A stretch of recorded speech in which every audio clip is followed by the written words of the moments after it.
Hello, this is Dr. Churchill. I am back for your next installment of Astro 305, Lost Life in the Universe, Lost in the Universe, pretty appropriate. So anyway, we are going to move into sort of getting into the small and the details now. And what do I mean by that?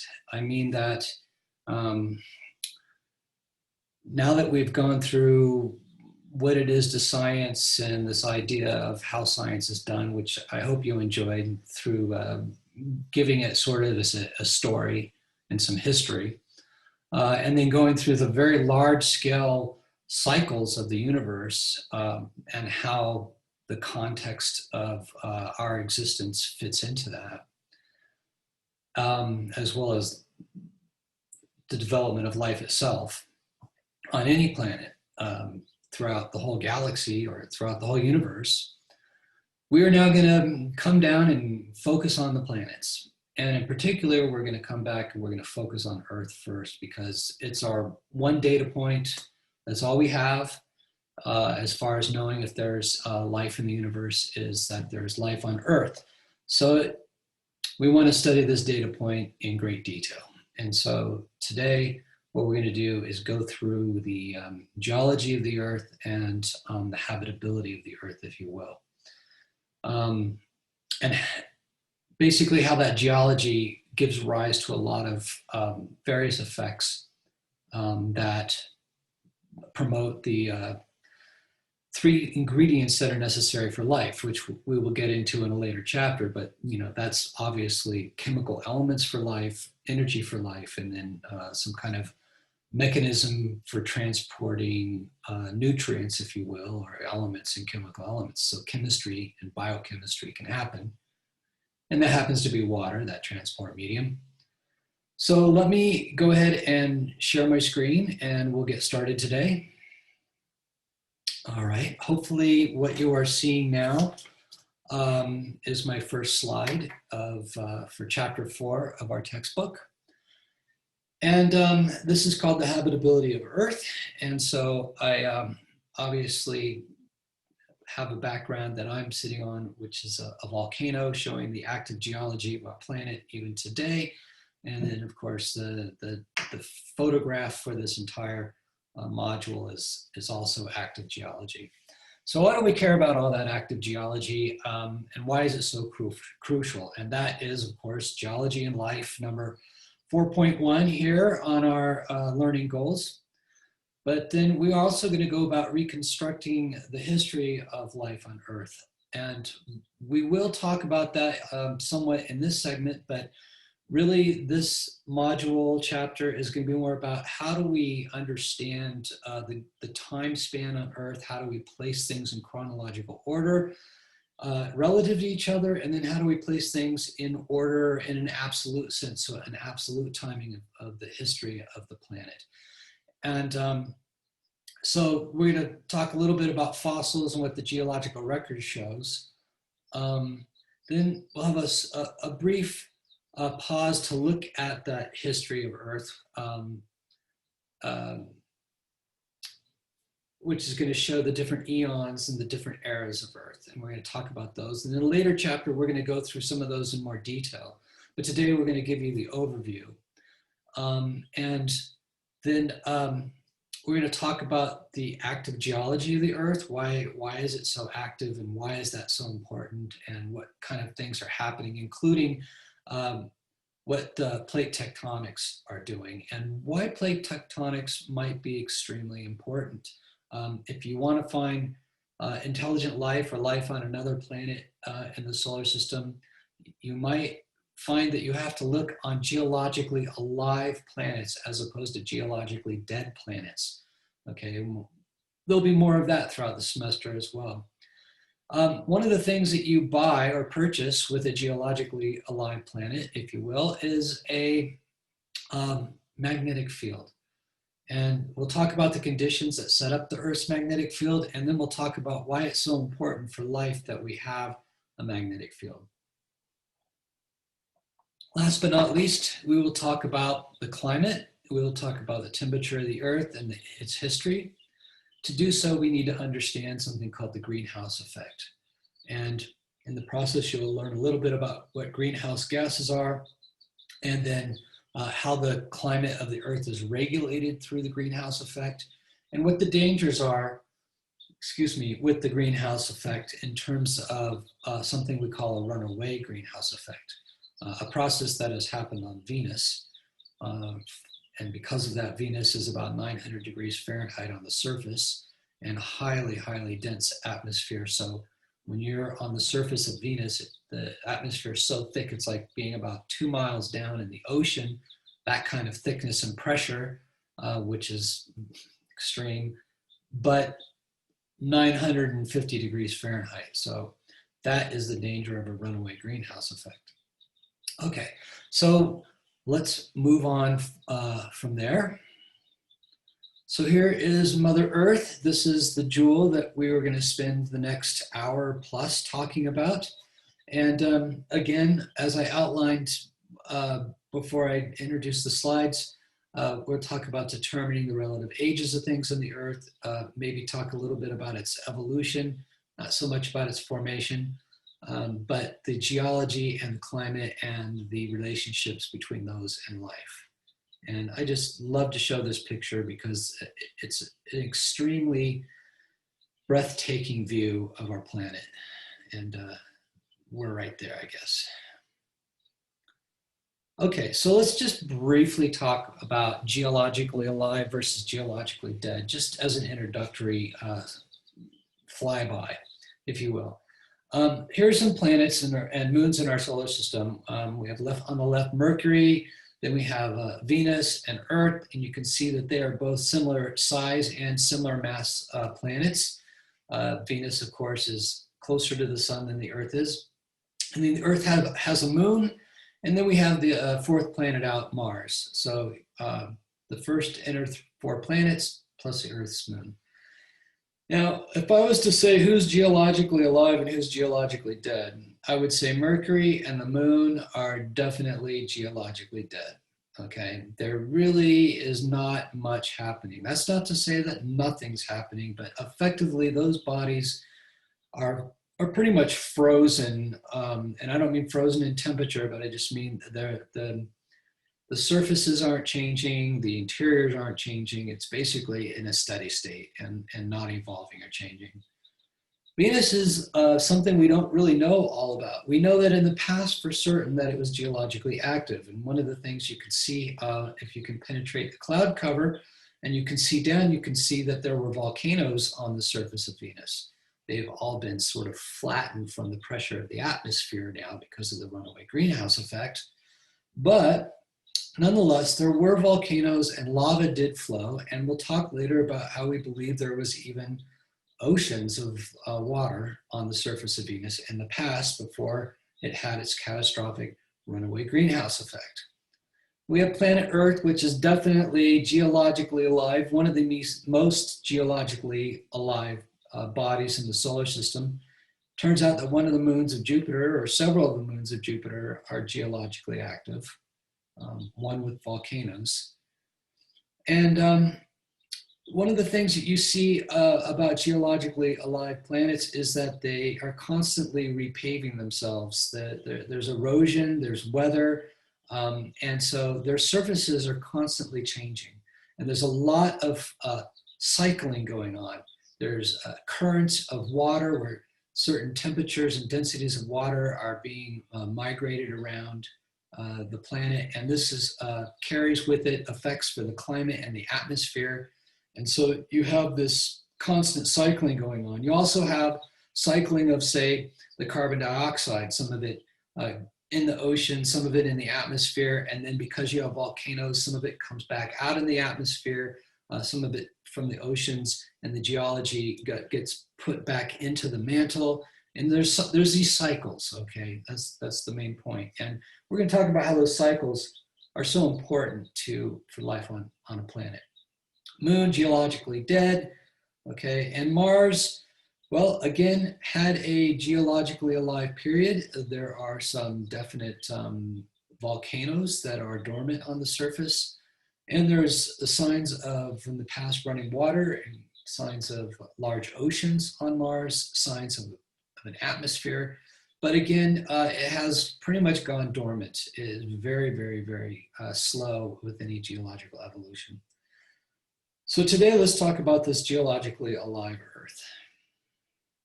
Okay, so as promised, we'll give you the important reasons that geology has for life on the planet.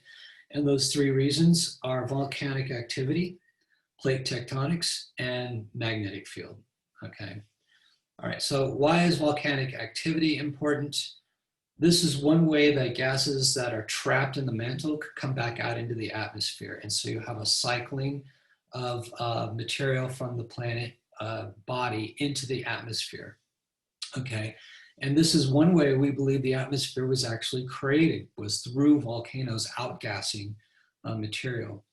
Okay, and then this also allows the chemical elements for life to be distributed around. For you've got energy and heat and chemical rich materials that are then moving out of the mantle and then coming to the surface of the planet. And a lot of that could have helped with the origin of life and the development of life. Certainly we'll talk about something called a black smoker, which is an underwater heat vent, if you will, and outgassing, or in a sense, hydrogen sulfide and sulfuric acid and things like this, and depositing a lot of chemical elements in the surface of the ocean floor and bringing a lot of heat energy. And so life thrives around these things, even though they're isolated from each other on the bottom of the ocean. They're like an oasis in the desert in the sense, but in the bottom of the ocean. And so this process is very important. Plate tectonics is something that actually is the migration of the surface chunks, if you will, of the planet. And this actually creates pressure, which actually can then lead to volcanism. So plate tectonics is a motion of the plates that actually drives volcanism. So plate tectonics may be something that is extremely important as a root cause of keeping a planet hospitable to life and habitable. Also, because you have this active geology of moving plates and the heating and the transfer of heat, down in the core of the planet, you get a molten plasma, if you will. Plasma means that the electrons have been stripped off of the atoms, and so you have free electric charges moving around in this molten lava, if you will. And that means if you have charges moving, you might remember we talked about Maxwell and his theory of electromagnetism, electricity and magnetism, but one of his equations was that if you have charges that are moving around like this, they cause a dynamo effect, which will generate a magnetic field. And that's what happens in the core of our planet, or just outside the core of our planet. And this generates a global magnetic field, which is literally our, as a joke, I'll call it our Star Wars shield. There's a lot of charged particles, cosmic rays, things that are coming from space, coming from the sun. And these particles, if they hit your body, they can break up your DNA, they can cause cancer. They make it very difficult for life as we know it to exist. That doesn't mean if there was no magnetic field that life could not exist, but whatever kind of life it was, it would probably have to be protected underwater or underground. And if it had hereditary material, like we have hereditary material in our DNA, that material would have to be very robust against collisions with space particles like cosmic rays. Okay. The other thing is that these particles can cause mutations in your genes, which is actually part of what drives evolution as well. So the magnetic field doesn't block everything, but it blocks a huge percentage of it and keeps us protected. So again, volcanic activity, plate tectonics, and magnetic fields are all of the three main geological phenomena that are critical for life as we know it. So let's talk a little bit of geology. And I want to make a disclaimer. I'm an astronomer. I am not a geologist. But I'm going to go through a little bit of the geology of the planet. So therefore, since I am not a geologist, it will be kind of a surface discussion of geology. But our point is to talk about geology with just enough information to help us understand how we can learn things about the planet so that we can try and understand and study how life developed and evolved on Earth, and then understand Earth's habitability in that context. Okay, so here is a classic geology diagram, and later we will talk about these different eras in the planet, but you can see we have sediments building up, and these are ideas that are only about 150 years old. We take them for granted today, but to understand the planet, it's only been in the last 150 years that people have started to understand about relative aging and layering and things like this. Again, I want to impress upon you how recent is all of this knowledge that we talk about and take for granted today. That all of that knowledge is very recent. A few lifetimes ago, we didn't know hardly anything that I'm telling you or we're talking about in this class. So I want to introduce to you the basic concepts of geology, and the basic concepts of geology are basically cycling of what you might call regolith, or the surface of the planet. And to simplify that cycling, people have been able to categorize this layer of Earth into three types of rocks. And so those types of rocks are listed here. We have the igneous type of rock, metamorphic type of rock, and sedimentary type of rock. And it turns out, I'm just going to give you the punchline, the sedimentary rock is one where we would find fossils and evidence for fossils. And I'll tell you why in just a minute.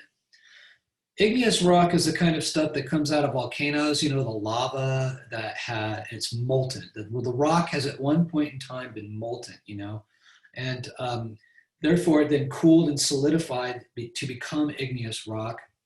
And this is the kind of rock that has a lot of air bubbles in it and things like that. And you see them, say, on the Hawaiian Islands, in big patches and big lava plains where volcanoes have gone off. Okay, so igneous rock once was molten and then cooled and solidified. Metamorphic rock. Now, metamorphic rock is rock that has experienced a lot of pressure, okay, but not necessarily ever been molten. It's never become sort of liquefied, but it's experienced pressure over long periods of times and then sort of been crushed and ground and recompacted into different shapes and forms. And it kind of looks, and it may sound silly for me to say, kind of turd-like, all right? And these rocks look kind of turd-like. So, and I've had geologists tell me that that's how they describe them. So I'm sharing you the professional lingo here. So this middle picture is metamorphic rock, and you can see that it's basically kind of these outcrops that have been pushed, they've been pressured, okay? And so they've been transformed over time. It could be that in the past it was igneous rock, but it got crushed to highly dense rock and then became metamorphic, okay? So you can see that one rock can be transformed into another type of rock. But the beauty of it is, if we see igneous rock, we know that that's pretty new rock that came out of a volcano recently. And if we see metamorphic rock, we know that it's got to be much older, and it gives us some clue as to what kind of pressures and changes happened in that region of the Earth where the metamorphic rock is. The last type of rock we're going to talk about is sedimentary rock. And this is rock that sort of just gets layered gradually on top of other rock. You could think of this as sediments that go down the river, and then the river dries up and it deposits all the sediments, and it does this again each season. It does this, and you get these nice layers. So this diagram here shows a nice picture of sedimentary rock. And you can see the layers from each of the cycles that have gone on. And so it's a very gentle process, and it tells you that definitely liquid had been flowing in that area in the past. And so that's also another clue. Now, as I said, metamorphic rock could be made from igneous rock or sedimentary rock. Okay, I mean, you can imagine sedimentary rock laid down, and then that area experienced some kind of pressure and built up over time, and it gets morphed into some kind of big metamorphic rock. Okay, it would be then transformed by that pressure and that heat. And you could easily turn sedimentary rock or metamorphic rock eventually into igneous rock if it got swept underneath into the ground again, found itself into a molten area underground, became molten and liquid, and then came back up through a volcano and got processed that way. And then those atoms would now become part of the igneous rock. So that's what this cycle in the corner is talking about. You have the 3 points of the circle: igneous rock, metamorphic rock, and sedimentary rock. And you can see that metamorphic rock through melting and then solidifying can become igneous rock. Igneous rock through erosion and deposition. You can imagine water running over one of these lava plains and turn it into sedimentary rock. Sedimentary rock can become metamorphic rock through temperature and pressure if it got swept into geological activity that crushed it. And then we have the inner circle: metamorphic rock through erosion and deposition becomes sedimentary rock, or sedimentary through melting can become igneous rock, and igneous rock through a process that doesn't exist there could become metamorphic rock. Obviously, this would be through erosion, through temperature and pressure. In the same way that sedimentary rock becomes, through temperature and pressure, becomes metamorphic rock, igneous rock through temperature and pressure would become metamorphic rock. And what do you know? In all these years, I've never realized that they didn't have the label on that red arrow.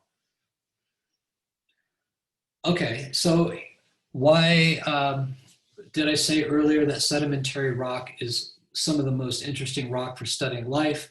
And the reason being is that the process of laying it down was gentle. That's what this 1, 2, 3 diagram is showing you. The water bringing the sediments down. They deposit down here, and then more get dropped down, and with time, and then eventually the water goes away, and you're left with these sedimentary structures. Here is part of the Grand Canyon, and you can see that it was laid down in this sedimentary way.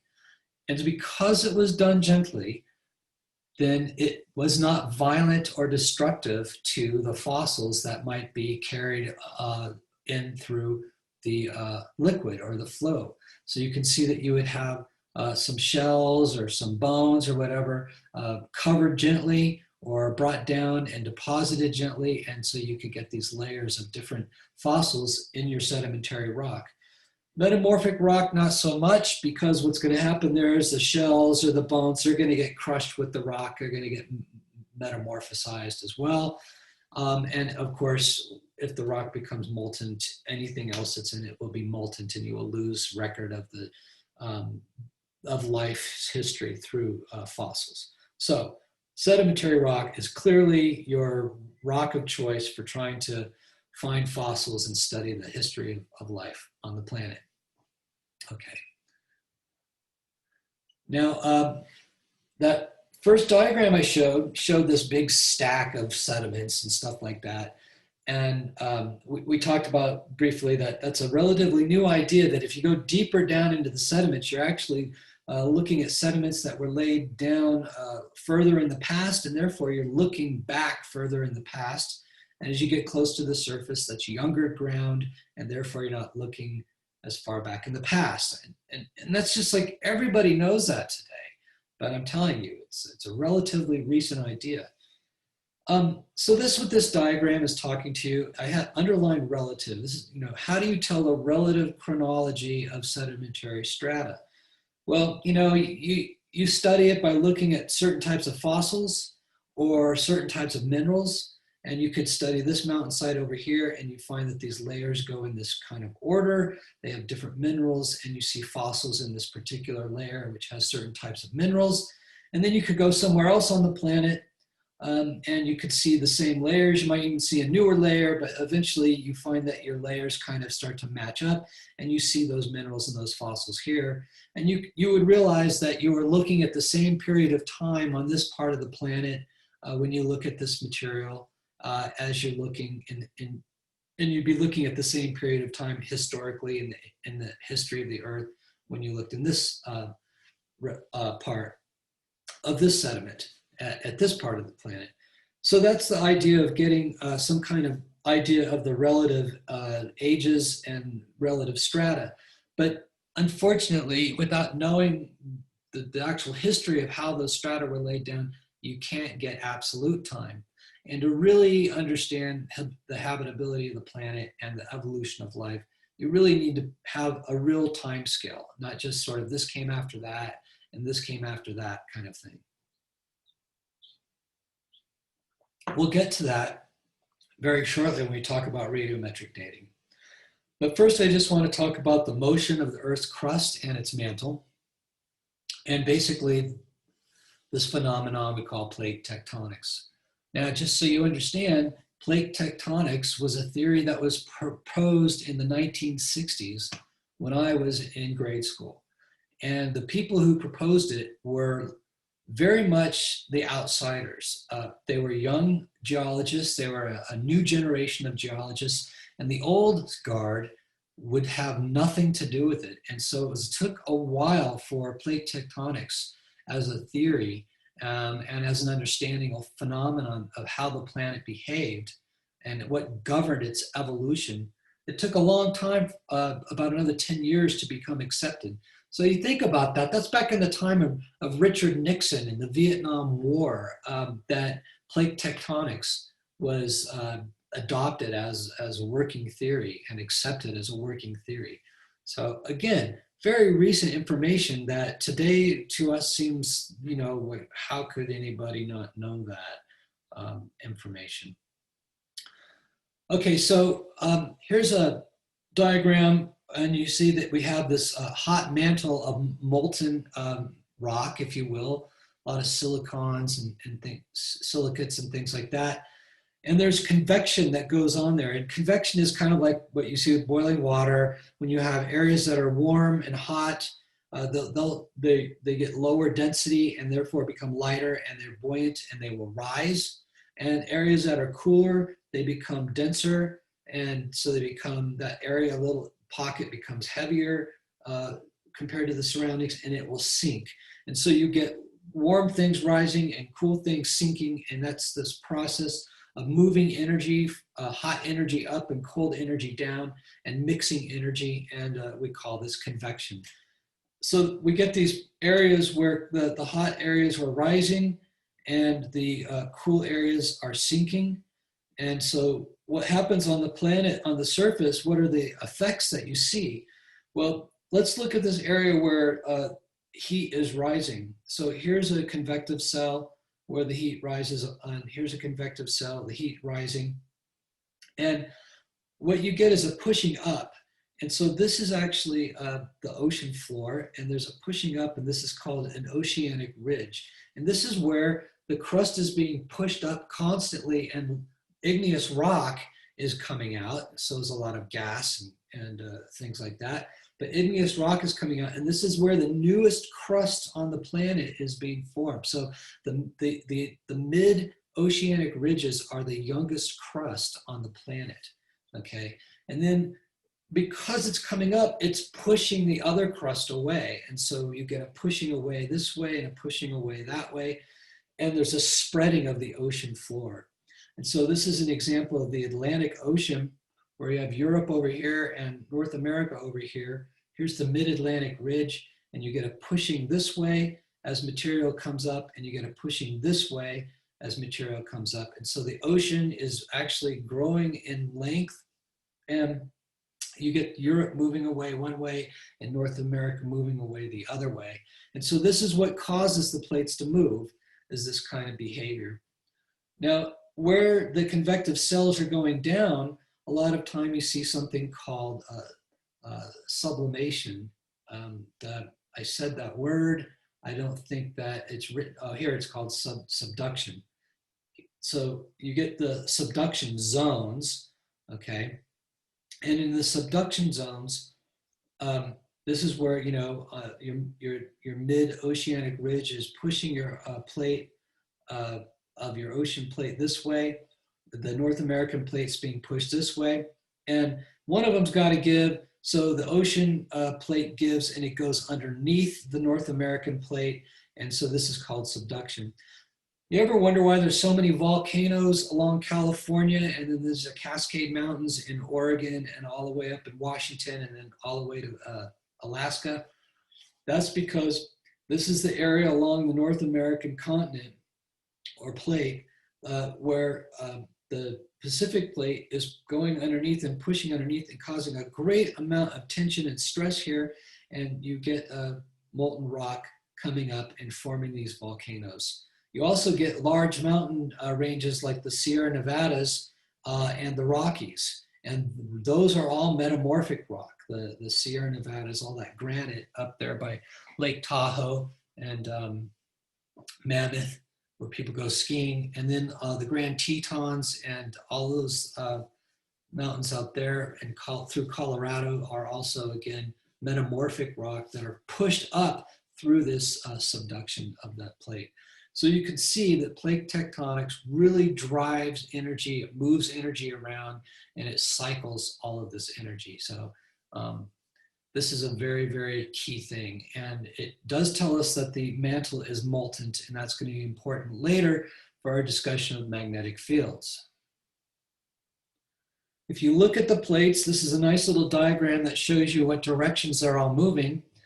As I showed you here, we have North America moving westward, and you have the Pacific plate. It's actually kind of moving, not exactly against it, but it's kind of moving up. And so you're getting actually a shear along here. You get subduction of going under and you get a shear. And that shear and that subduction is causing there to be all that ring of fire, if you will, with all those volcanoes along the coast of the continent. You also have this small plate here called the East Pacific Rise, and it's pushing into South America, which is being pushed from the Mid-Atlantic Ridge west. This is being pushed east, and you get this humongous mountain range here called the Andes. Okay, very, very large. Again, volcanoes and whatnot, lots of earthquakes. Okay. Let's take a look, say, at the Himalayas.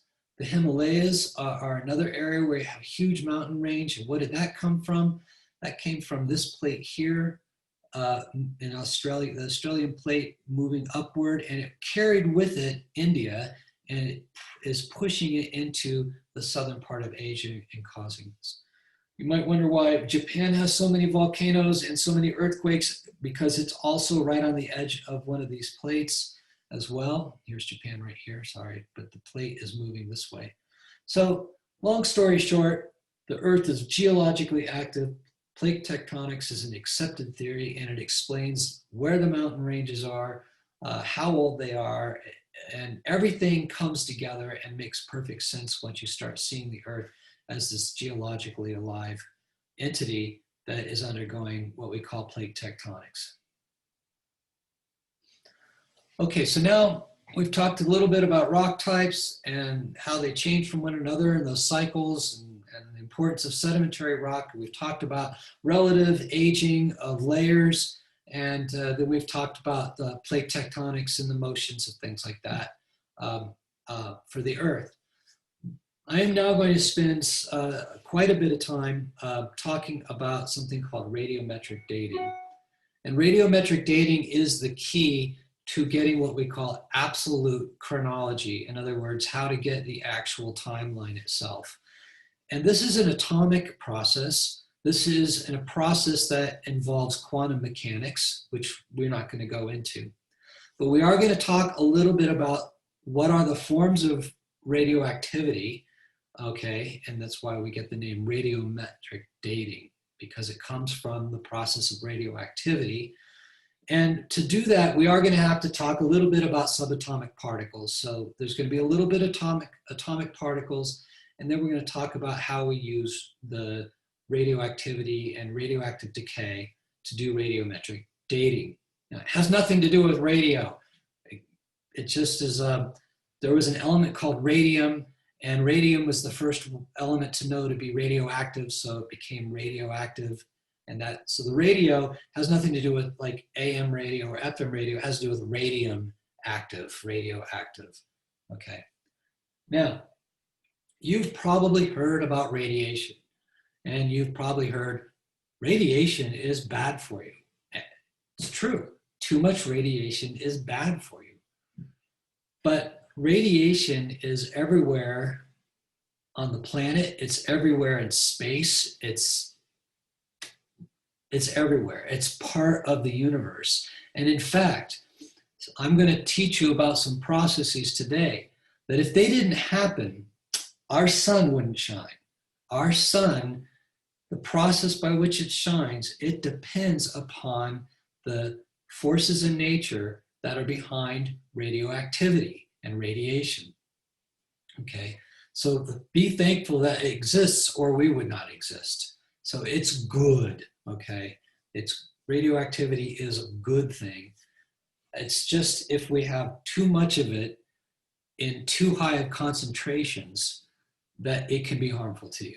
But other than that, it's a natural phenomenon of the universe, and I'd like you to embrace it as such, not as some thing that got a bad name through humans who don't know how to handle their radioactive waste. Okay, that's how it got a bad name. All right, so there are three types of radioactivity, coming back to this: alpha, beta, and gamma. And so this slide is showing you the Greek letters of alpha, the Greek letters of beta, and the Greek letter of gamma. And these are basically various subatomic particles that will be ejected from the nucleus of atoms, okay? And the reason they're dangerous is because they come out at very high velocities. And so if they hit your DNA, if one of these alpha particles or beta particles hits your DNA, it can break them apart and cause cancer. So we don't want too much of this, but it is, as I said, a natural thing. So we're going to talk about alpha, beta, and gamma radiation. There's only those three types. To talk about it, we first want to just review what the atom is like, okay? So here is a picture of an atom, and it's showing the different components of the atom. So those different components are protons, neutrons, and electrons. Okay, and protons have a positive electric charge, neutrons have no electric charge, and electrons have a negative electric charge. This is probably review for most of you. If you were able to look at where the protons and neutrons are, the protons and neutrons form a dense little ball in the center that is called the nucleus. Okay, it's the nuclear region of the atom. It's called a nucleus. And basically the protons and neutrons are stuck together by a very powerful force that works at the very inner regions of the atoms. It's called a nuclear force. In this case, we have red representing protons that are positively charged, and this gray representing the neutrons, which have no electric charge. So you could add up all the charge in here, 1, 2, 3, 4 protons, and say you've got a +4 charge, okay? Now, what happens is the electrons then, they orbit around the nucleus. So here, if here's the nucleus, you see the electrons will orbit around. And what'll happen is you'll get 1 electron for every proton, because if you have 4 positive protons in here, you have a net positive charge of 4, then an atom will work toward being electrically neutral. So it will capture 4 electrons, which have negative charge. So the 4 positive balance without the negatives, and you get a total overall neutral atom, okay? So they're very, very small. Okay, this is 0.1 billionth of a meter. So if you can imagine what a billionth of a meter is in a meter is about 33 inches or something like that. And so 1 billionth of that, 0.1 billionth of that would be the size of the atom with its electrons orbiting around it. Now we're going to talk about different elements on the periodic table as we go through this. And so I want to define for you what makes each element unique. And it's very simple. I've got it in this gray box right here. The number of protons in the nucleus are what define what element it is. Okay, hydrogen has 1 proton and 1 electron. Helium has 2 protons, happens to have 2 neutrons in it too, but 2 protons, 2 neutrons. The 2 protons are what make its helium, and then it has 2 electrons around it. See, the number of electrons equals the number of protons. So the number of protons define what the element is, okay?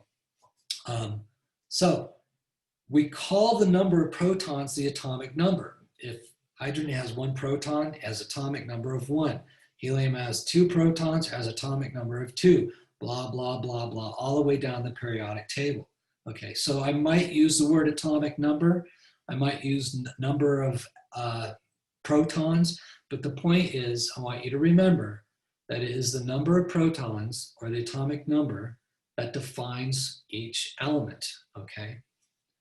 All right, what we see is that radioactive processes, what we call radioactive decay, provides a path for one element to turn into another element, okay? So if you have, say, helium, and it loses 1 proton, throws it away, it now has 1 proton, it has become hydrogen, okay? It's a very simple concept. And so through this process of radioactive decay in the nucleus of an atom, you can have the number of protons change, and so it becomes a new element, okay?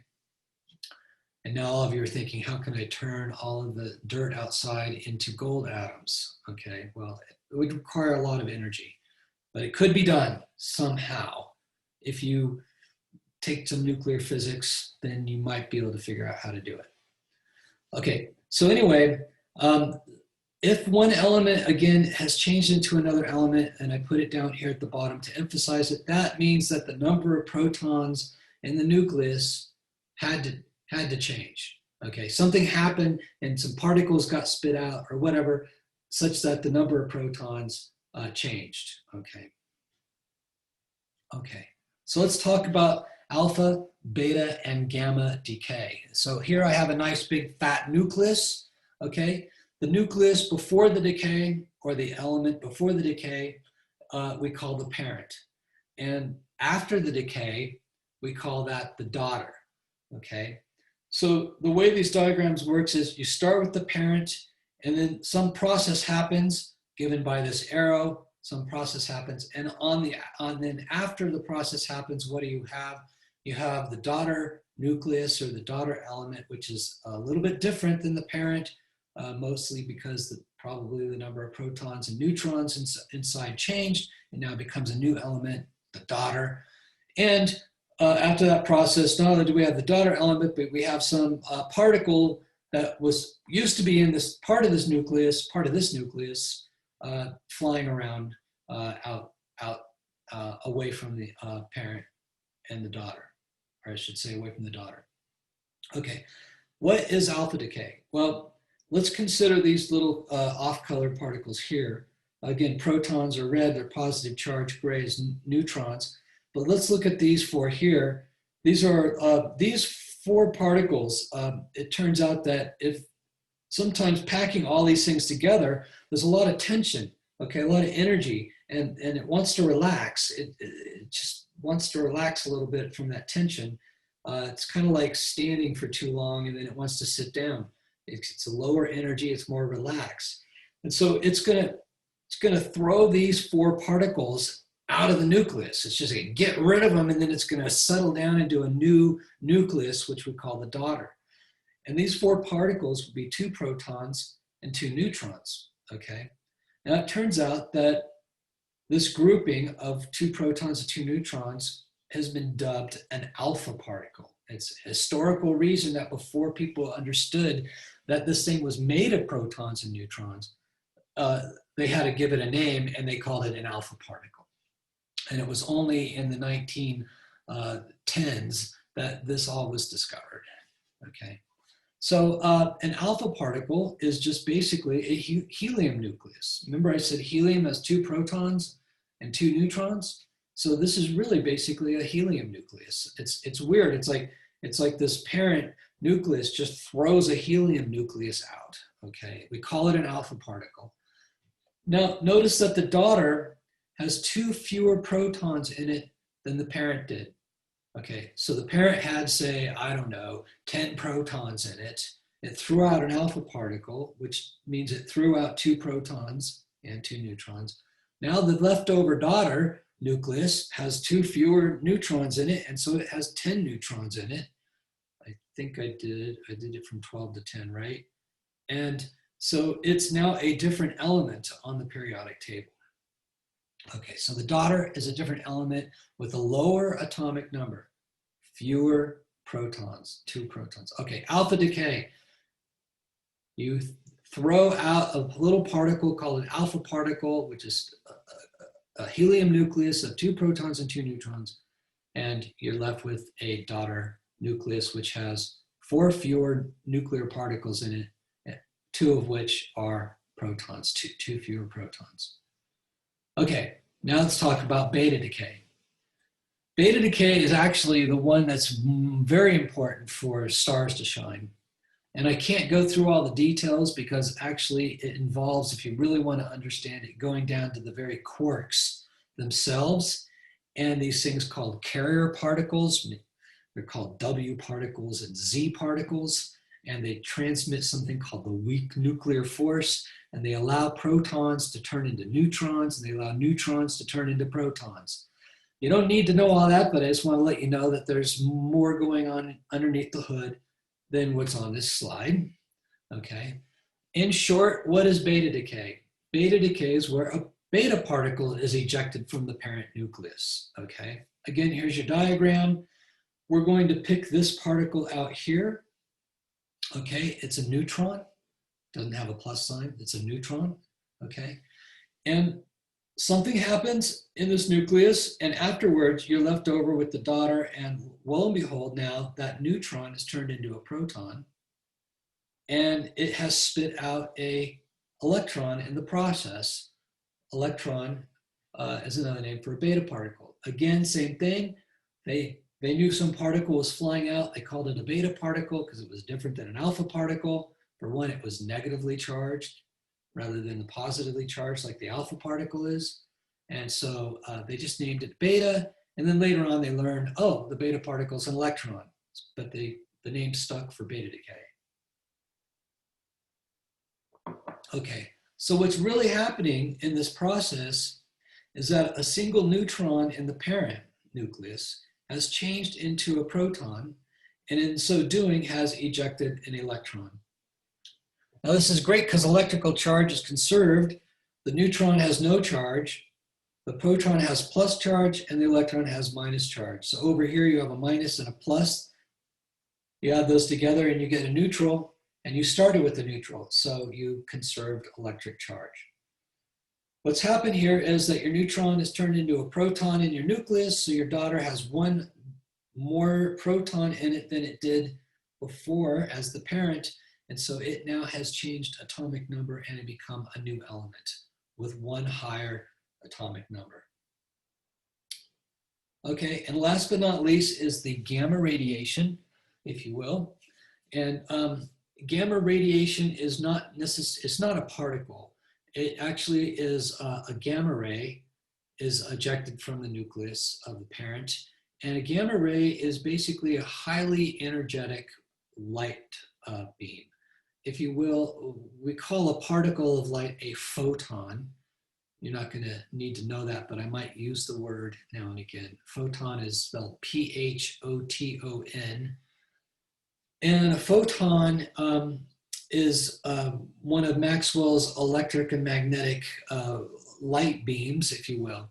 And so what happens is the parent is, again, tense with energy, and then we call that an excited nuclear state. and then it wants to relax. And in doing so, instead of throwing out an alpha particle or instead of throwing out a beta particle, it throws out energy in the form of light. And it's a highly energetic light. We call it gamma ray. Okay. And you don't want to be struck by gamma rays either, because there's a lot of energy in a gamma ray and it can break up your DNA. Okay. So this is a process that allows energy tension in the parent to relax.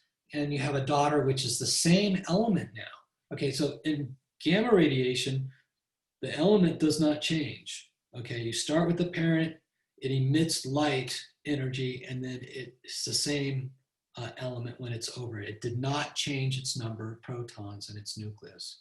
Okay, so the daughter element is the same element as the parent element. It's just that it's the same nucleus, it's just more relaxed now. It's like you standing and you sitting. You're the same person, but sitting, you're in a lower energy configuration. Okay, so what's this really, really busy diagram? Okay, this is a diagram which gives us some clue on how we measure relative ages, okay?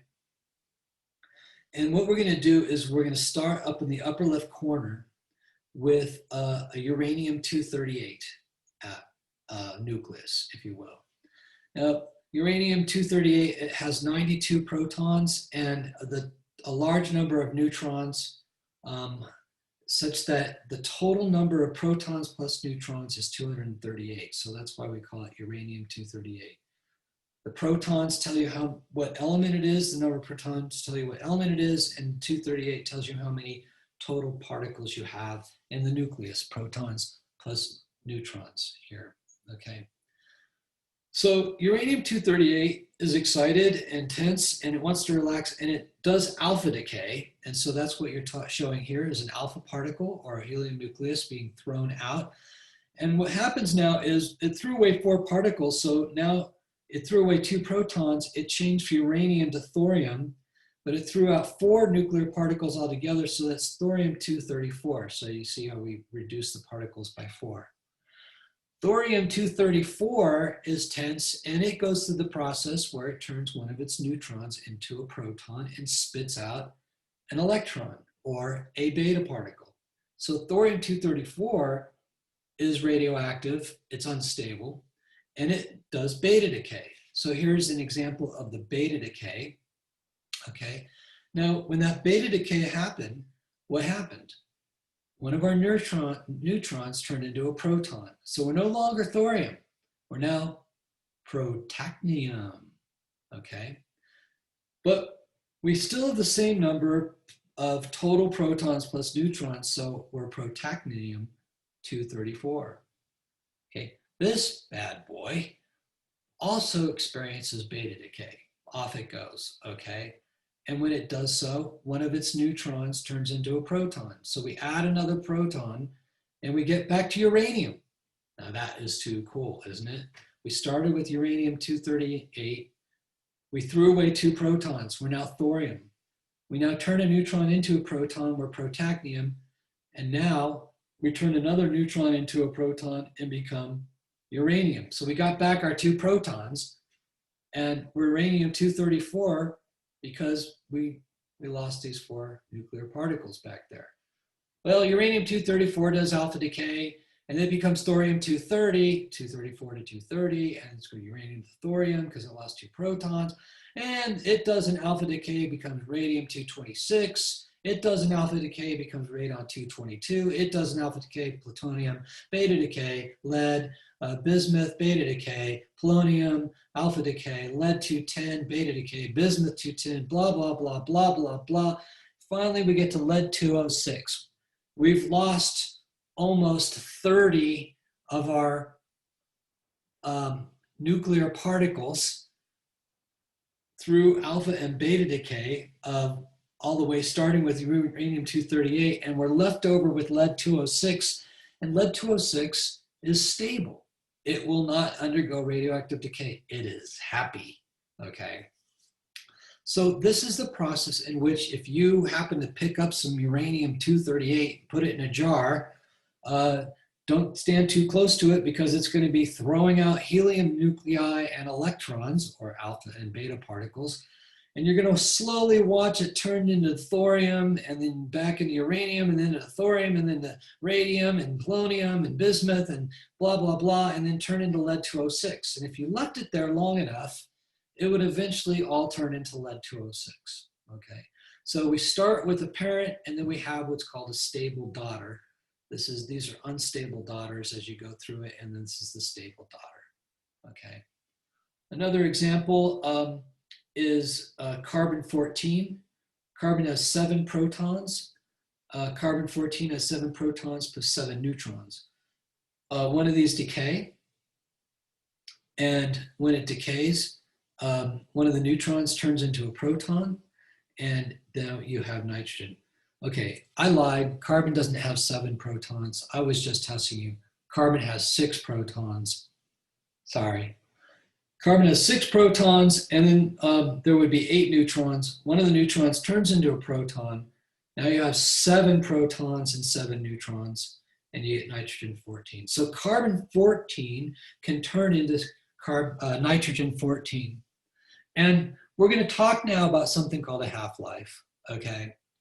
And that half-life is a kind of a statistical time, an average time, if you will, by which this process happens. So on average, if you hand me a carbon-14 atom, on average, I will have to wait about 5,730 years before it turns into nitrogen-14 through beta decay, all right?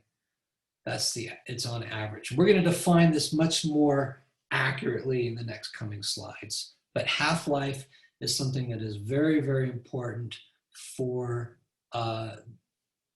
measuring absolute times and understanding how radiometric dating works. So, in fact, I'm going to make half-life the magic word. Magic word is half-life. Remember that. Okay. Better write that down so I don't forget myself. Okay. Now, in yellow down at the bottom, through this series of radioactive decays, following this chain here, uranium really does transmutate into lead, stable lead, okay? With each step of the reaction had a statistically average time duration. There's a certain time duration on average that each one of these processes happens. So on average, there's an average time duration which uranium-238 will end up turning into stable daughter called lead. So for any individual decay that happens here, some may be longer and some may be shorter. For example, on the carbon-14 atom that you've given me as a great gift, on average, I have to wait 5,730 years, but I might get lucky. You might give me a carbon-14 nucleus or atom that in 5 minutes, it decays into nitrogen-14, okay? Or you might give me another one and I'm gonna be the big loser. I might have to wait 13 or 14,000 years for it to decay, okay? We just don't know when the atom is going to go through the radioactive decay process, whether it's beta or gamma or alpha decay. We don't know. What we do know is the average, and the average comes from a lot of quantum mechanics and calculations and things like this that have to do with energies and probabilities of energy distributions. And I am not going to get into solving wave functions from quantum mechanics with you, but I will talk to you about what the half-life is and how we use it. Okay, so half-life. This is a very important definition, and let's parse it. Let's break it into its parts. Okay, it's the time that elapses, it's an amount of time that passes, at which half the present amount of the parent element will radioactively decay away. Okay. Let me really just say that again. It's the time that passes at which half of the present amount of that parent element will decay. So let's start at, say, time equals 0 or something like that. And I've got some 3 lines here. After one half-life has gone by, let's say your half-life is 5,000 years. And I got a bucket of some element here, okay? A parent element. And I wait that 5,000 years, which is the average decay rate. What I will find when I come back in 5,000 years to a huge precision is that half of those parent elements will have decayed into some other element, okay? So after one half-life, okay, 50% of what I started with, okay, will have decayed away into the daughter, okay? Now, if I come back another 5,000 years later, so now it's 10,000 years later, I will find that half again is gone. So let's start it this way. After one half-life, I started with 100% of the parent. After one half-life, I have 50% of that parent left, okay? Now, if I want to wait another half-life, another 5,000 years, I will have half of what I started with at the beginning of that half-life period, okay? So literally, I've lost another 25% of the total. The first half-life, I lose half of it. The second half-life, I lose half of what I had at the beginning of the half-life, which is 25% of the total. And then after another half-life, now I've only got 25% of what I started with. I lose half of that. So now I only have 12.5% left. Oh God, my head hurts. Okay. So let me show you on the diagram down here in the bottom. And this nice little bubble kind of illustrates it really well. Okay, we're going to start here. This is time. Along this axis, time is passing. This is the amount of parent or percent of the parent element that we have. At time equals 0 at this part here, we have 100% of our parent. So here's my jar, and I can see that I got 100% of my radioactive unstable material in here, uranium, whatever, carbon, whatever, okay? And so this period of time here, this orange bar, represents one half-life. Let's say it's 5 years. Let's say it's 10,000 years. It doesn't matter. It's an arbitrary amount of time which represents a half-life of time. So after a half-life of time has passed, the percentage of my element has decreased and decreased, and I find that I have 50% of my parent element left. So I look at my jar and I count my elements: daughter, parent, daughter, parent, daughter, daughter, parent, daughter, daughter, parent, and I find that I have half of my parents that I started with at t equals 0. Okay, now we're going to advance one more half-life. At the beginning of the second half-life, I only have 50% of my parent elements.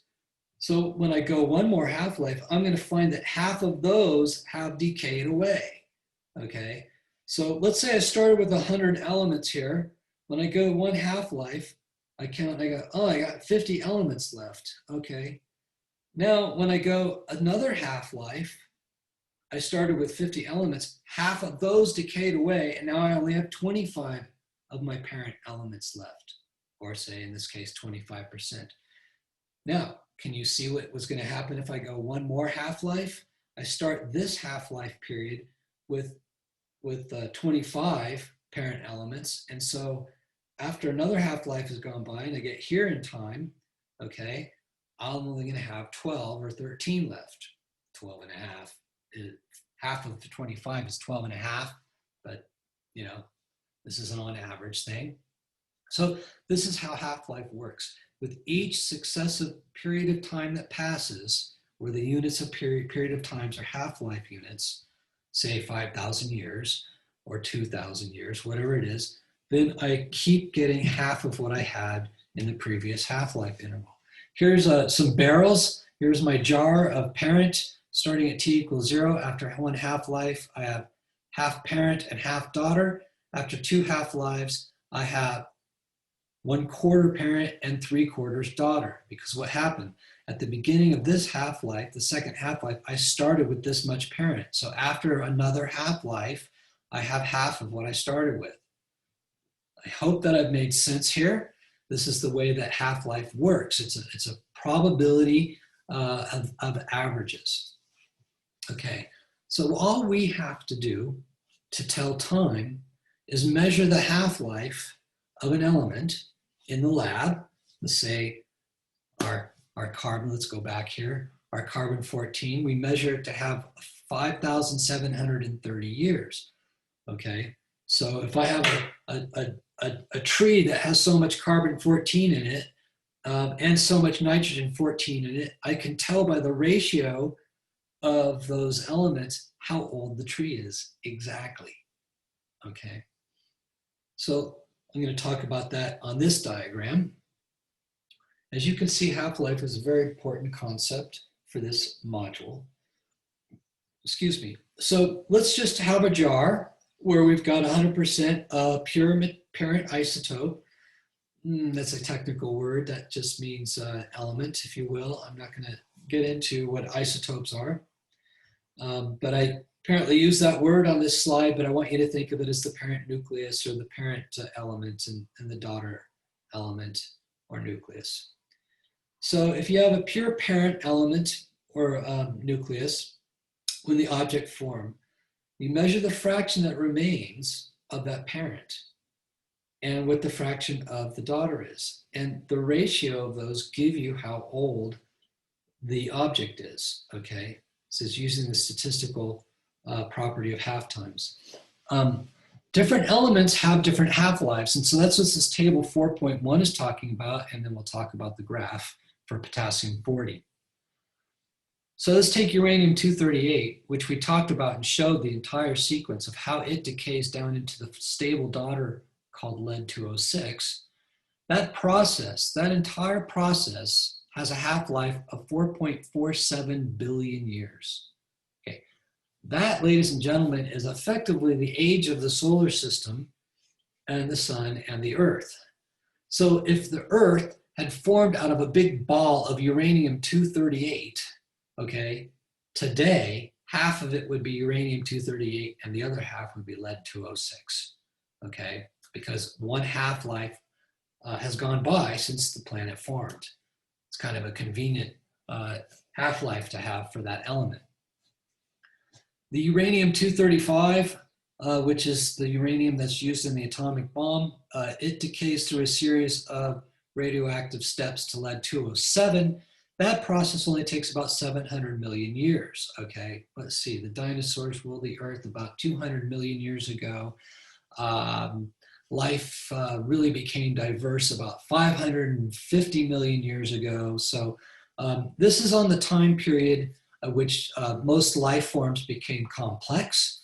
And so if something formed back around 500 million years ago, it would almost all half be lead-207 and half uranium-235 if it formed that long ago out of uranium-235. Thorium-232 turns into lead-208. There's a lot of stable lead daughters. That takes about 14 billion years. Oh, wow. Okay, how old is the universe? 13.6, 13.7 billion years old. Okay, I'm not going to hold you down on 0.6 or 0.7. But now if, let's say some blob formed at the Big Bang and it was made of complete thorium-232, then today it would almost be half thorium-232 and half lead-208 after the entire age of the universe had spanned. So that's a very slow process, okay? Pat, I'm just gonna stop after potassium and do carbon-14 again real quick, but potassium-40 decays into argon-40. That process takes about 1.25 billion years, okay? Well, that's kind of cool because if potassium-40, if the whole Earth had formed out of potassium-40, well, how much would be argon-40 today and how much would be potassium-40? Well, after 1.25 billion years, it would half be potassium-40 and half argon-40. After 2.5 billion years, 2 half-lives, then it's actually going to be 25% potassium and 75% argon-40. In fact, this is the graph on the left-hand side. So I'll go back through this in a minute. Okay, so then let's just go down to the carbon-14. And carbon-14 into the nitrogen-14 through that beta decay is 5,730 years. Now, Why the fact that these are different is very important because they help us resolve the passage of time differently. Carbon-14 helps us study things over time scales of 5 to 10 to 20,000 years, okay? Because its half-life is about 5,000, 6,000 years. It gives us a way to resolve the timeline for say the last 5, 10, 15, 20,000 years. Potassium, on the other hand, with a half-life of 1.25 billion years, that helps us resolve the timeline of the entire Earth planetary system because, you know, we're about 4 half-lives in for potassium-40 because we're about 4.5 billion years old, this planet. And that, when you figure out how many half-lives that is, it's about 4.5, 5 half-lives of potassium-40. So that it helps us resolve sort of the billion-year time scale, the couple of billion years time scale. Thorium-232, because it has a half-life of 14 billion years, it helps us measure timescales over the age of the universe of 14 billion years. It gives us sort of the tens of billions of years timescale to measure things. So you see that nature has provided different chronometers, some that give us short timescales of 5s to 10s thousands of years, and others which give us very long timescales that are resolved 14 billion years. Okay, now let's go to this diagram on the left. This diagram on the left is the potassium-40, argon-40. We start here at time equals 0. We're marching along in time. This time, the diagram is shown in billions of years. So here's 1 billion year, 2 billion year, 3 billion year, 4 billion year, 4.5 billion years. So, for example, if the Earth formed of pure potassium-40 when the solar system formed, and 4.5 billion years have gone by, that's where we are today. So let's see what's happened over the last multiple billion years, okay? Well, the half-life is 1.25 billion years. So with time, as we go to 1.25 billion years, we find that half the Earth has turned into argon-40, and we only have half of it left as potassium-40. Remember, we're doing a hypothetical Earth formed purely out of potassium-40. Now, we march along, we get to 2 billion years have passed, then we get to 2.5 billion years, which is another half-life has passed. This is our second half-life period. That means now half of what we had at the beginning of that period has decayed away. And so now we have 25% potassium-40 for our Earth, and the other 75% is the argon-40. And we march on time, so 3 billion years passes, and then we get to 3.75 billion years. That's the third half-life. At the beginning of the third half-life, we had 25% potassium, so we have half of that left again, which is 12.5%. And then we get more argon up here, and we're up at 87.5% argon. And here we are today at 4.6 billion years, a little over, getting up to be almost 3.5 half-lives. Okay, remember this is 1 half-life, 2 half-lives, 3 half-lives.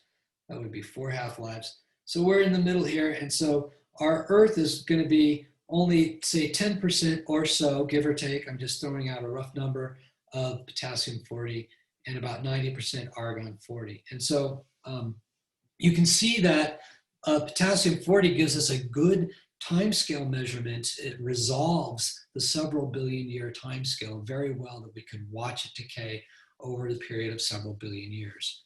Okay, so this is how we tell. We actually would measure how much argon-40 do I have and how much potassium-40 do I have, and then we can figure out how old the object is. Okay, there's a mathematical formula for doing this. I'm not going to provide it for you. If you're really interested, you could just Google it, half-life, and you'll see a Wikipedia page, and they'll have a nice little logarithmic formula that you can use, and off you go. Okay, there are natural stopping times for you to like pause, go get a cup of coffee, or do whatever you need to do, bathroom break. whatever, come back tomorrow, however it worked for you. But now we're going to talk about the Earth's timeline. So off we go. Here we go on the Earth's timeline in history. This is your all-in-one stop shop, your Walmart of Earth's history timeline, if you will. On this aisle, we have what are called eons.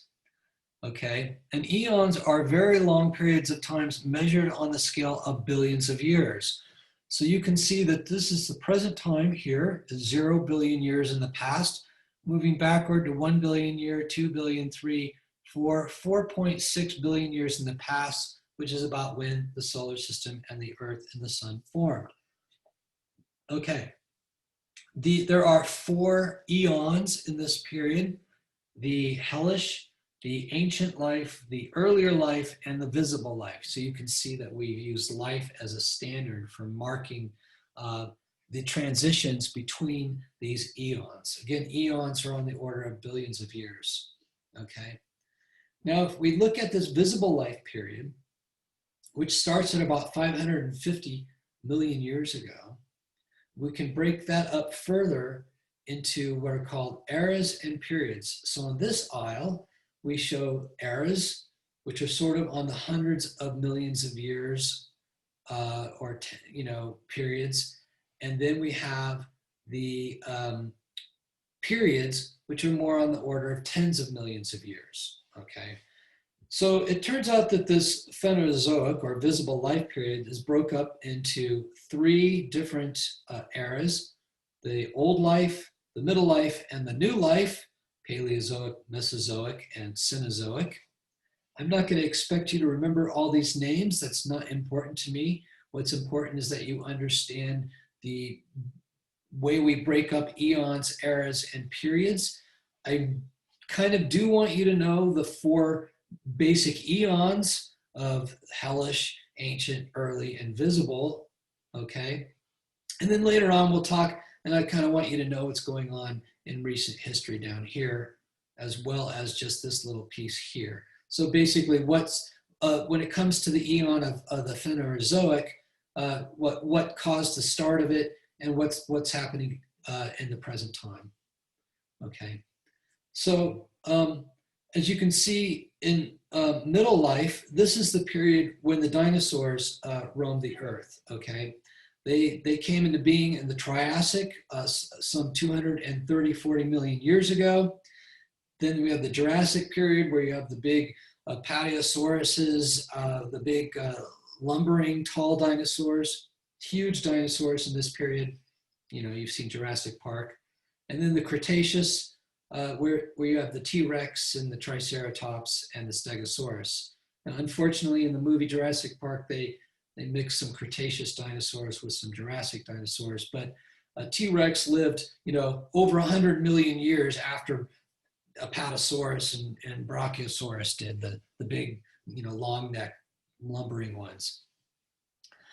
So this is the Mesozoic middle life period is basically the dinosaur period, okay? And then there was a transition here we're going to learn about called the KT event. And this was a mass extinction that separates the middle life from the new life. And this is when the dinosaurs went extinct and mammals became the prominent life form on the land, and then developed all the way through into hominids, which appeared right here at this little bitty end here at the very end. And we call this the Quaternary period, okay? So in the Mesozoic, you have Triassic, Jurassic, Cretaceous, and then you have the Tertiary period and in the new life, which is marked by mammals. What began this entire eon, the Phanerozoic, was a huge transition here, which we're going to study later, called the Cambrian explosion. And it was not an explosion. Actually, the KT event was an explosion, but the Cambrian explosion was not an explosion. It was a diversification of life. We call it an explosion because we went from very few simple types of life forms to many various life forms. I mean, a huge number of variations that developed. In fact, the whole modern world of body types, six-legged creatures, four-legged creatures, bipeds, eyeballs that are stereoscopic versus on the side. All this kind of stuff developed very rapidly about 550 million years ago in something called the Cambrian explosion. Okay. So that's kind of what marks this new life or visible life period. You know, this is when life became larger than being microscopic. So that's why they call it visible life. Before that, we had earlier life, which is all in the oceans and was also not only all in the oceans, but pretty much was microscopic, okay? But it was during this period we made a transition from a planet that did not have a lot of oxygen in the atmosphere to a planet that had a lot of oxygen in the atmosphere.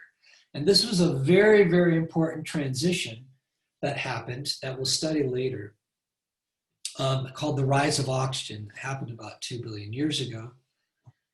Before that, there's a lot of activity in the very, very early Earth. And one of the things that we'll be talking about, this slide really is a roadmap to many things that are coming in the future. In the formation of the solar system, this is called the Hadean, or the hellish period. And that's because the Earth was molten. It was being bombarded by a lot of meteorites, comets, asteroids, and things as it was forming, and it kept it hot and molten. And so these are called impacts. And the impacts deposited a lot of energy. They deposited water and a lot of chemical elements.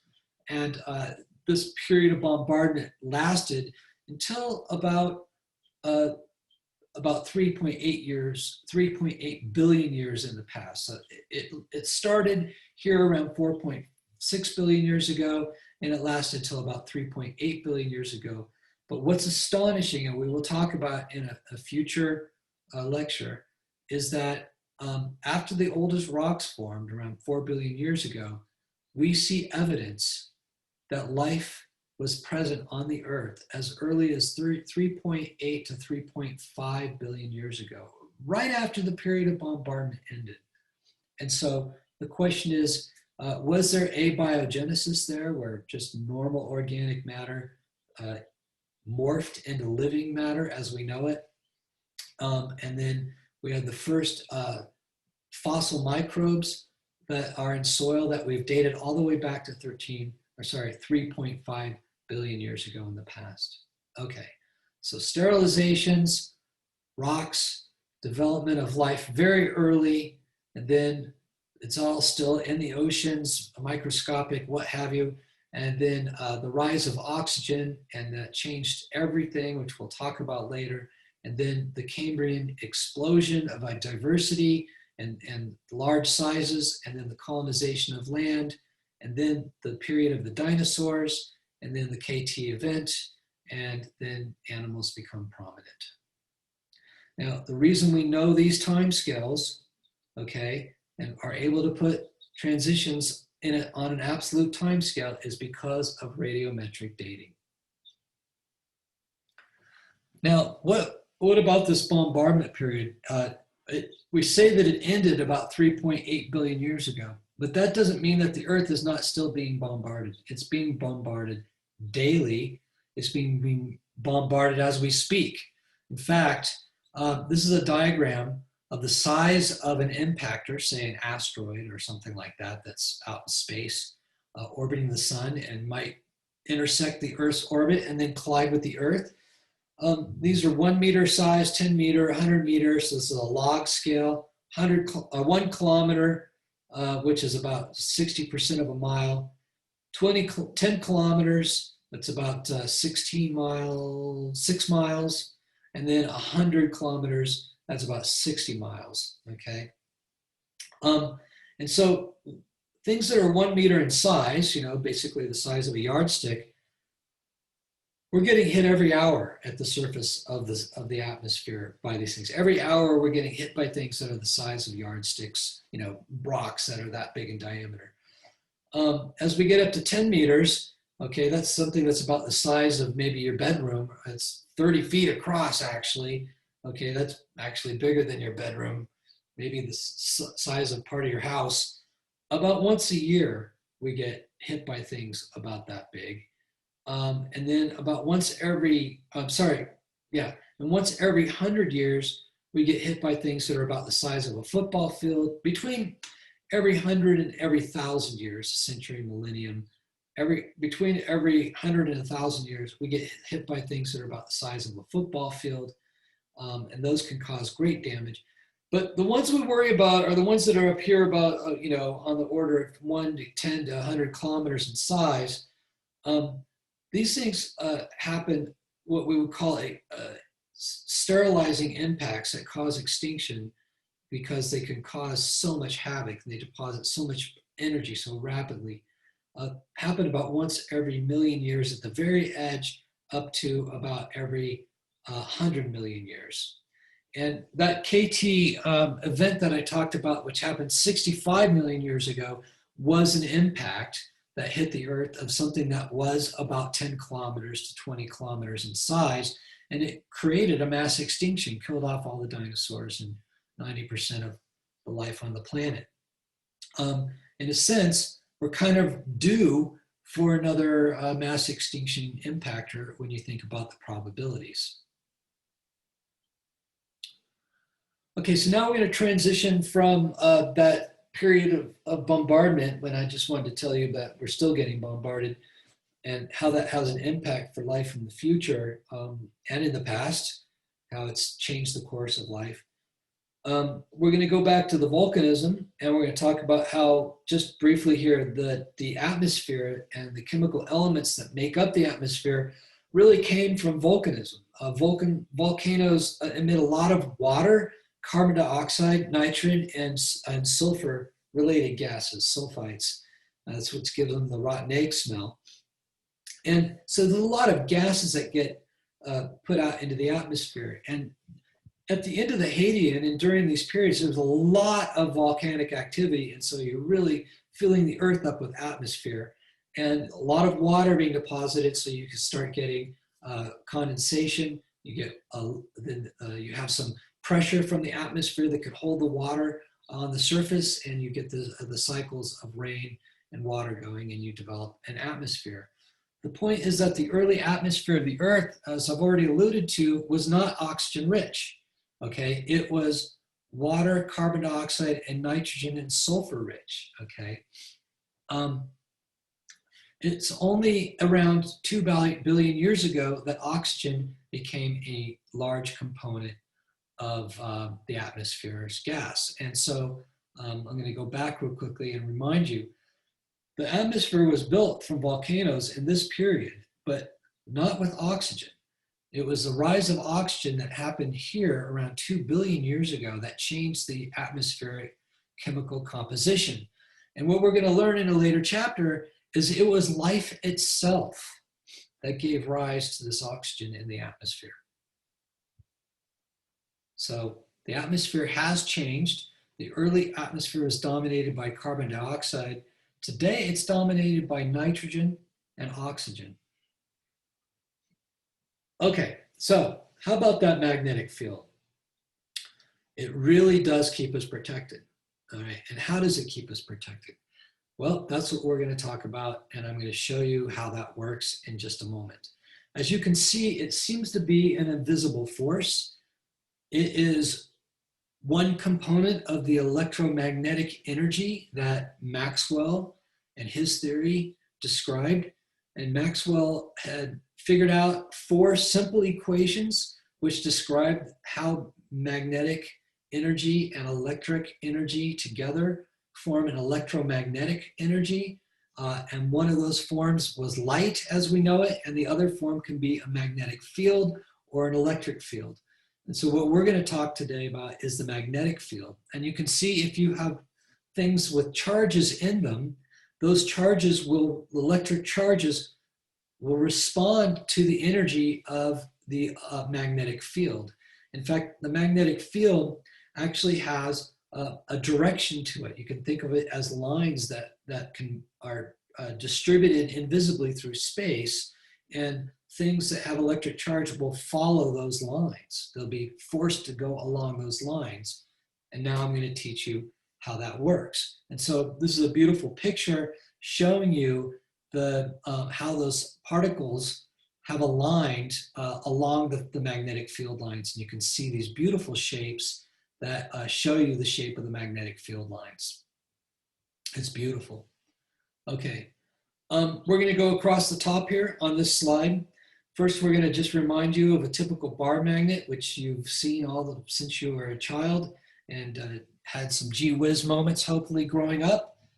By the way, it was a compass needle moving in the Earth's magnetic field, which is known to be the first thing to make Albert Einstein realize there was more to the world than you can see or feel, and made him realize that the world had a deep reality to it beyond our human senses, and set him on his path to becoming one of the greatest scientists who ever lived. So the compass needle is just a metal object that aligns itself in the magnetic field, pretty much just like these little particles have aligned themselves in this magnetic field. The typical shape is sort of this horseshoe shape, and you have two poles. It's called a dipole, a north magnetic pole and a south magnetic pole. And the lines tend to go from the North Pole to the South Pole and close the loop and go around in this shape. And then if you put some magnetic little filings like they did in the previous picture, those files will then align themselves in those field lines, okay? You can create a magnetic field with electric particles that are moving. This is part of Maxwell's theory of electricity and magnetism. Here we have a battery. It's going to be moving charged particles, electrons, through the wire and then back in here, and it's a circuit. Electrons are moving, okay? If you make the electrons go around in circles like this, okay, they generate a magnetic field. Particles moving in circles generate magnetic fields. And then you can see that this thing, we call it a solenoid, we can make magnetic fields using little iron bars, putting wires around them, and then running the current through the wires, and then we generate a magnetic field, much like we see in this bar magnet, okay? Okay, well that's what brings us to the picture of the Earth on the right, okay? We have a magnetic field. And if we have a magnetic field, guess what that means? You're just going to take this picture and go backwards. It means we have charged particles that are going around in circles in the core of the Earth. And so there's a plasma here. This is electrons are stripped from the atoms. It's molten. The Earth is spinning, so the electrons are being carried around in circles. And therefore, as they do that, they create a magnetic field, and the Earth ends up having this nice, beautiful magnetic field around it, okay? So that's how the Earth's magnetic field, in a very qualitative sense, is generated. Now, once you have that magnetic field around the Earth, we've just learned that if you have charged particles or charged pieces of metal or whatever they are, they will align themselves in the magnetic field, okay? They feel the magnetic field. So even though the magnetic field, this is interesting, is generated by moving charges in the core of the Earth, okay? It turns out that now that we have a magnetic field, if a moving charge is out here in the magnetic field, it will feel the magnetic field and respond to it, okay? So how is it that charged particles respond to magnetic fields? Believe it or not, they spiral around the field lines, okay?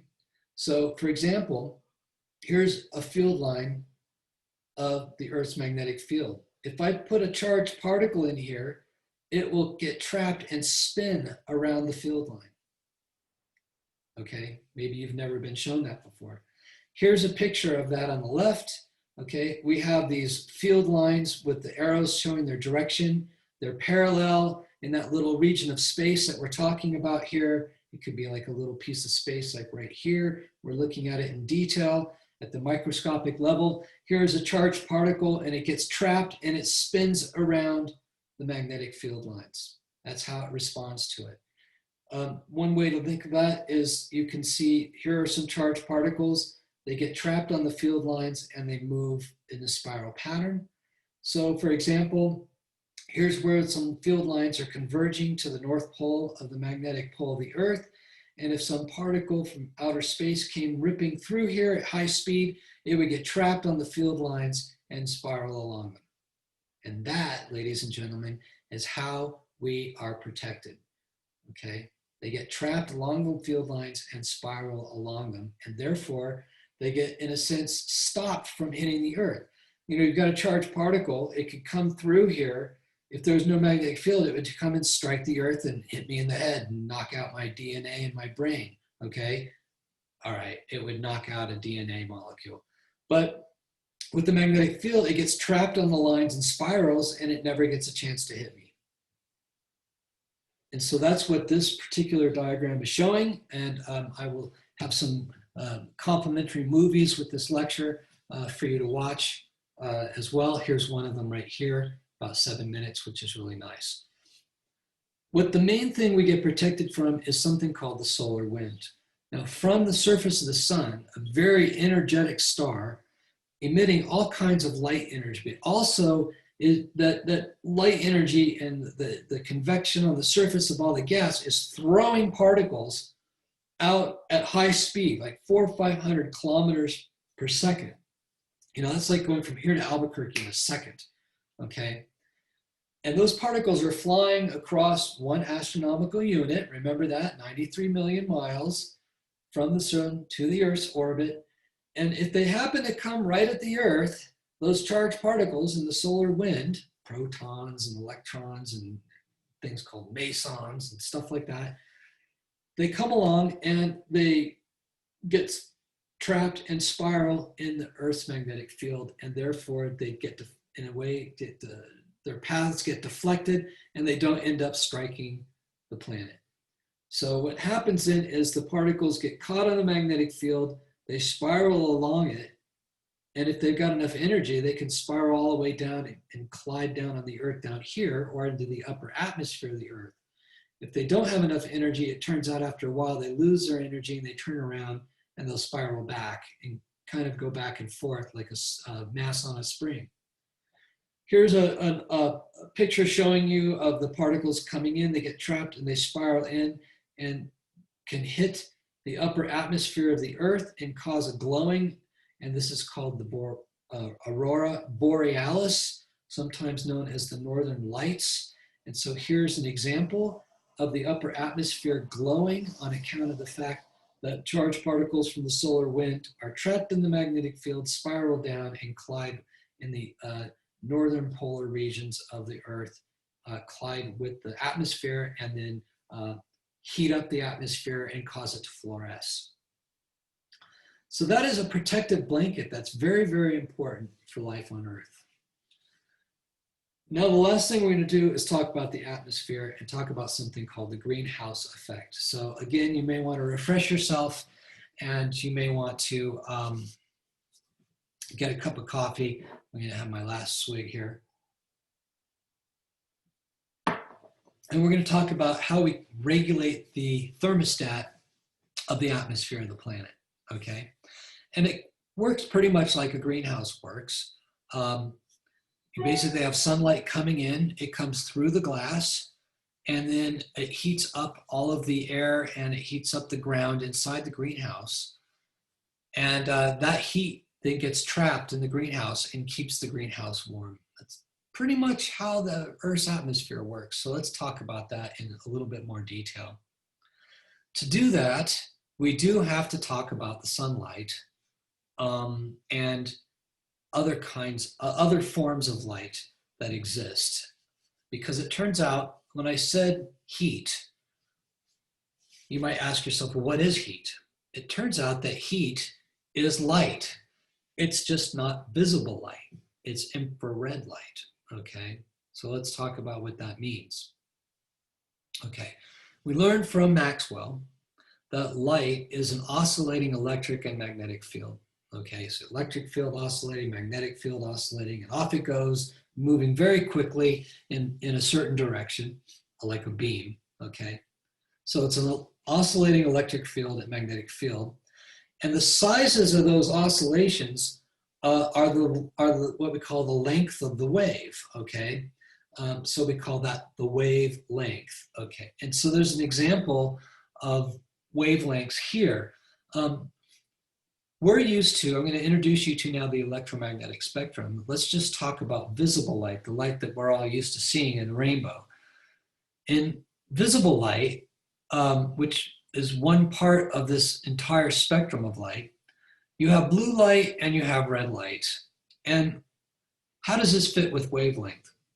The blue light is shorter wavelength light and the red light is longer wavelength light. And so what does that mean? That means that the size of the undulations of electric and magnetic energy for blue light are smaller than the sizes of the undulations of red light, okay? And that means that there's actually more energy in the blue light because they're smaller and faster vibrations. And the red light is lower energy, so it's larger vibrations that are slower, okay? And that's what this diagram of these wavy lines is trying to show you on the right. Here's the red light. It has a wavelength here that is longer than, say, as you come down to the blue light here, and you can see that it undulates faster and has a shorter wavelength, okay? Now, undulating faster doesn't mean that it moves faster. Red light and blue light both move at the speed of light. It's just that the blue light undulates faster as it's moving, and the red light undulates slower as it's moving. And I exaggerate on those. Okay. Now, if you go to shorter and shorter wavelengths, light, you get beyond the point where our eyes can see the light. Our antennae, our eyeballs, are not sensitive to light that has wavelengths shorter than what visible light has, okay? So we call that the ultraviolet, and these are much shorter wavelength forms of light. And beyond that are a lot shorter wavelengths of light are X-rays, and then beyond that, the gamma rays. Remember, we talked about gamma rays when we talked about gamma radiation, okay? Very high energy, very, very compact vibrations of light, okay? X-rays, you know, they pass through your body, but don't pass through your bones. And so we can take radiographs, or if you will, X-ray images of your bones. Ultraviolet light is highly energetic light that a lot of insects can see, but we can't see, okay? And then we have blue light, short wavelength to longer wavelength, red light. And then as we get to longer wavelength still than the wavelength of red light, we enter the zone of infrared light. Infrared light, again, is basically just light, but it has much slower undulations and larger undulations than red light does.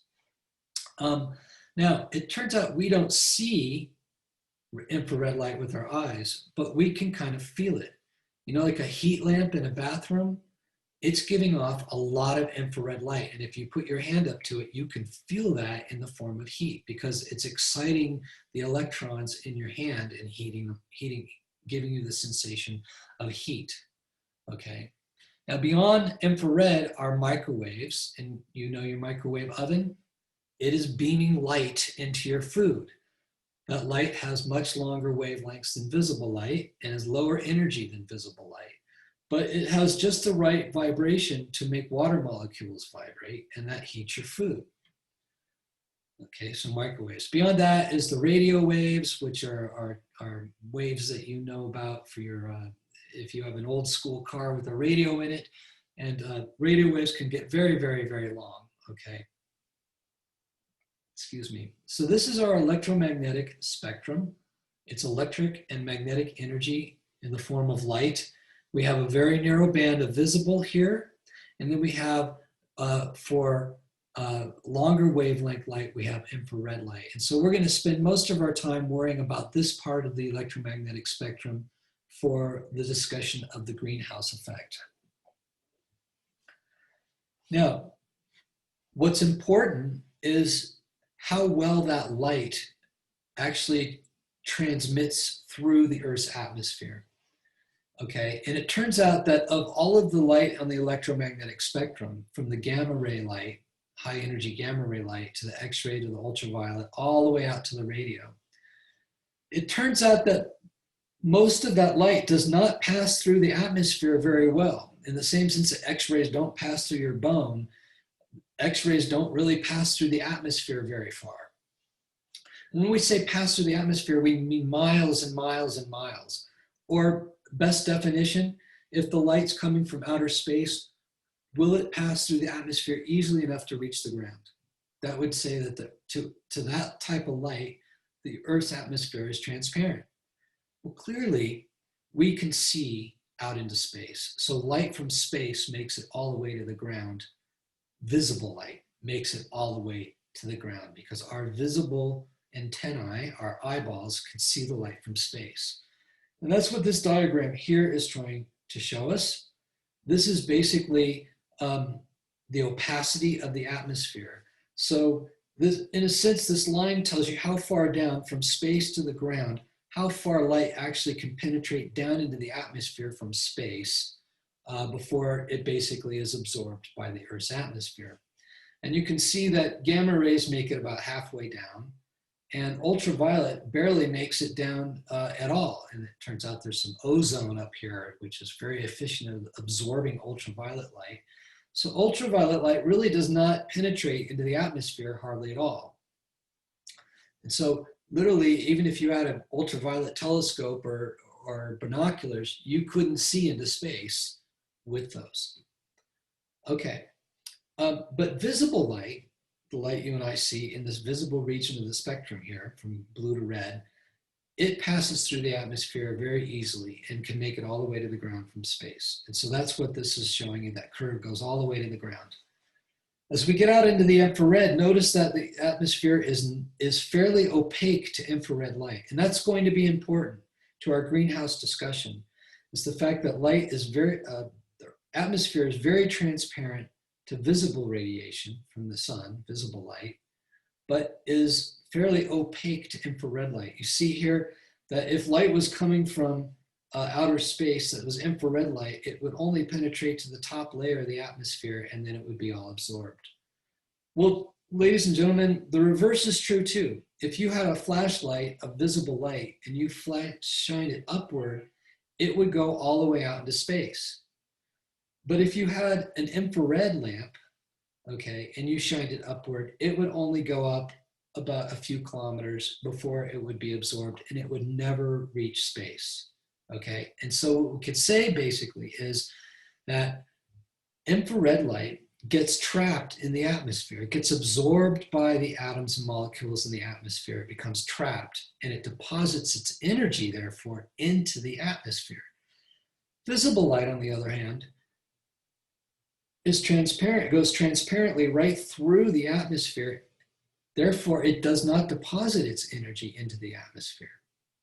Okay, these are going to be our key pieces of information that we have to tie together in the next few slides to understand the greenhouse effect. Here we are, the greenhouse effect. Okay, basically, you have visible light from the sun, indicated by this yellow beam of light coming from space and striking the ground. Visible light from the sun comes through the atmosphere, does not deposit energy into the atmosphere, but deposits that energy onto the surface of the Earth itself, okay? That heats the Earth, which then, because the Earth is warm and hot now, radiates infrared light. So the Earth radiates infrared light because of the heating from the sun, visible light. But that infrared light gets trapped in the atmosphere. It gets absorbed by the atmosphere molecules.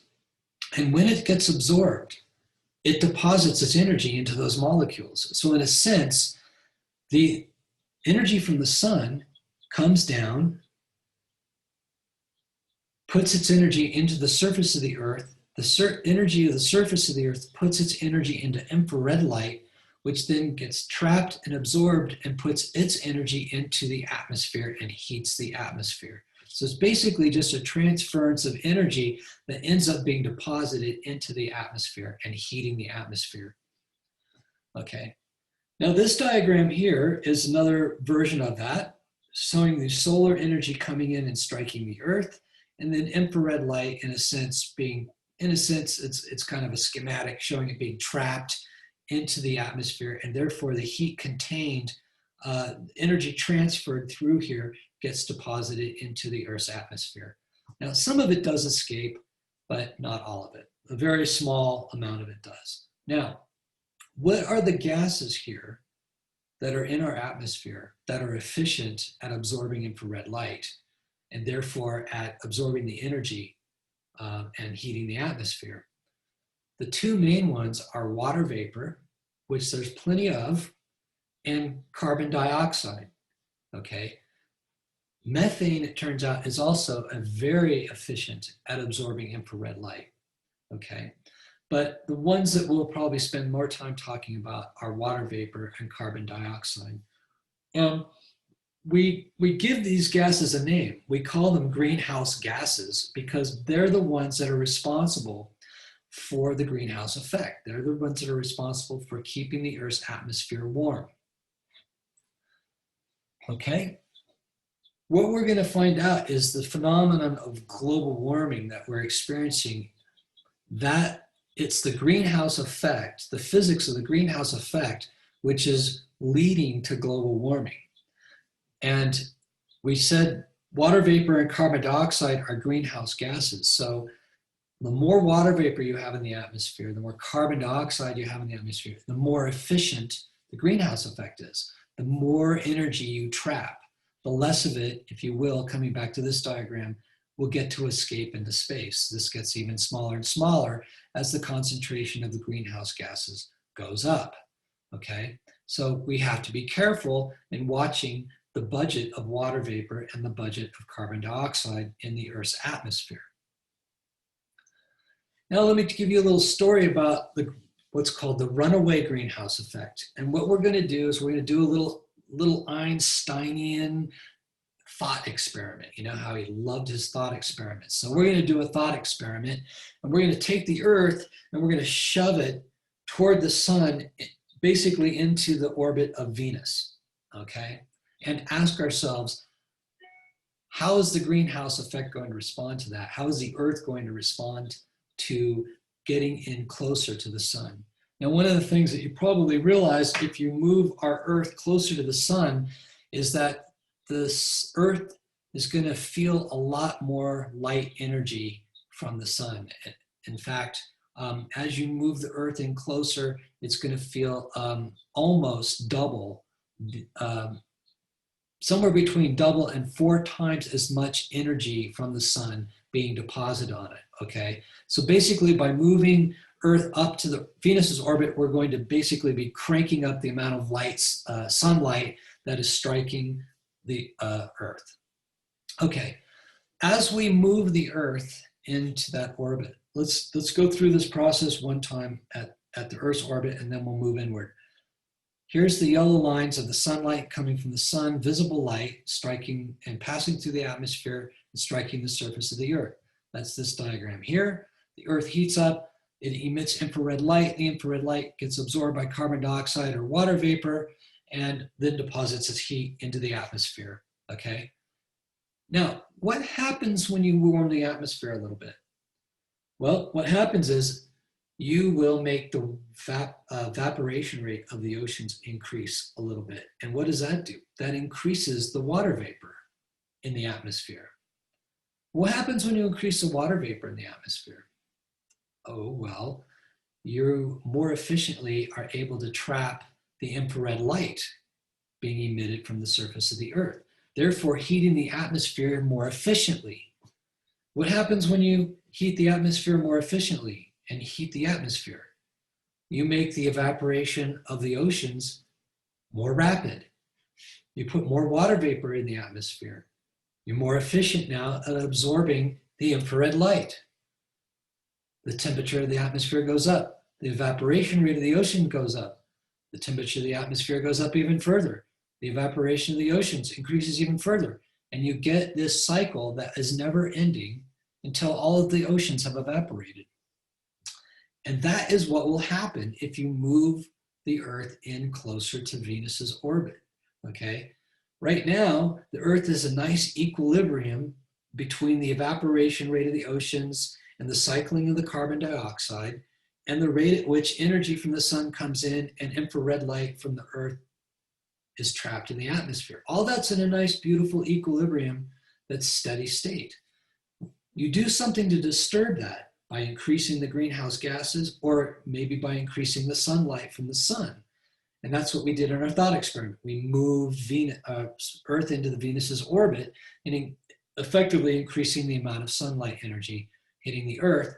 And we found out, oh, that's going to cause the oceans to evaporate faster, which is going to make the greenhouse more efficient, which is going to make the heat of the atmosphere more, which is going to evaporate the oceans faster, and you got a runaway greenhouse effect, and you end up with a planet like Venus, okay, where you have no oceans, it's completely arid, and you have this very, very thick atmosphere left over from the oceans. And it turns out that there are other physical processes then that will destroy the water molecules, the water vapor molecules, and just leave you with mostly carbon dioxide. Again, we'll go into that in a later chapter. But that's what happened to Venus. It's basically this huge soup of carbon dioxide gas, which is super efficient. Venus experienced a runaway greenhouse effect, and it's stuck there, and it can never come back, okay? Now that's what we don't want happen to Earth. We don't want to take the delicate balance of this beautiful greenhouse effect, which keeps our planet temperate and makes it lovely for us to live on. The greenhouse effect is your friend. The runaway greenhouse effect is what we want to avoid, so we don't want to disturb the balance, okay? The runaway greenhouse effect is not your friend, okay? So let's just talk about the thermal regulation of the Earth a little bit more and show that the Earth actually has varied in its temperature dramatically throughout its history. And then we'll talk about what's going on since human activity has been on the planet.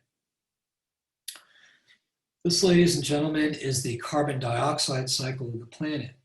I alluded to it when we were way back at the beginning of the lecture talking about plate tectonics and the cycling of gases and solids and molten rocks happening on the planet, okay?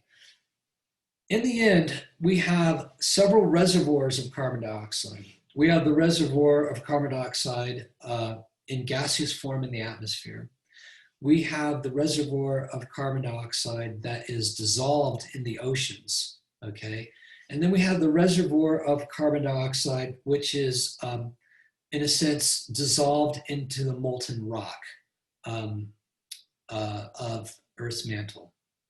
And between these three reservoirs, the carbon dioxide cycles, okay?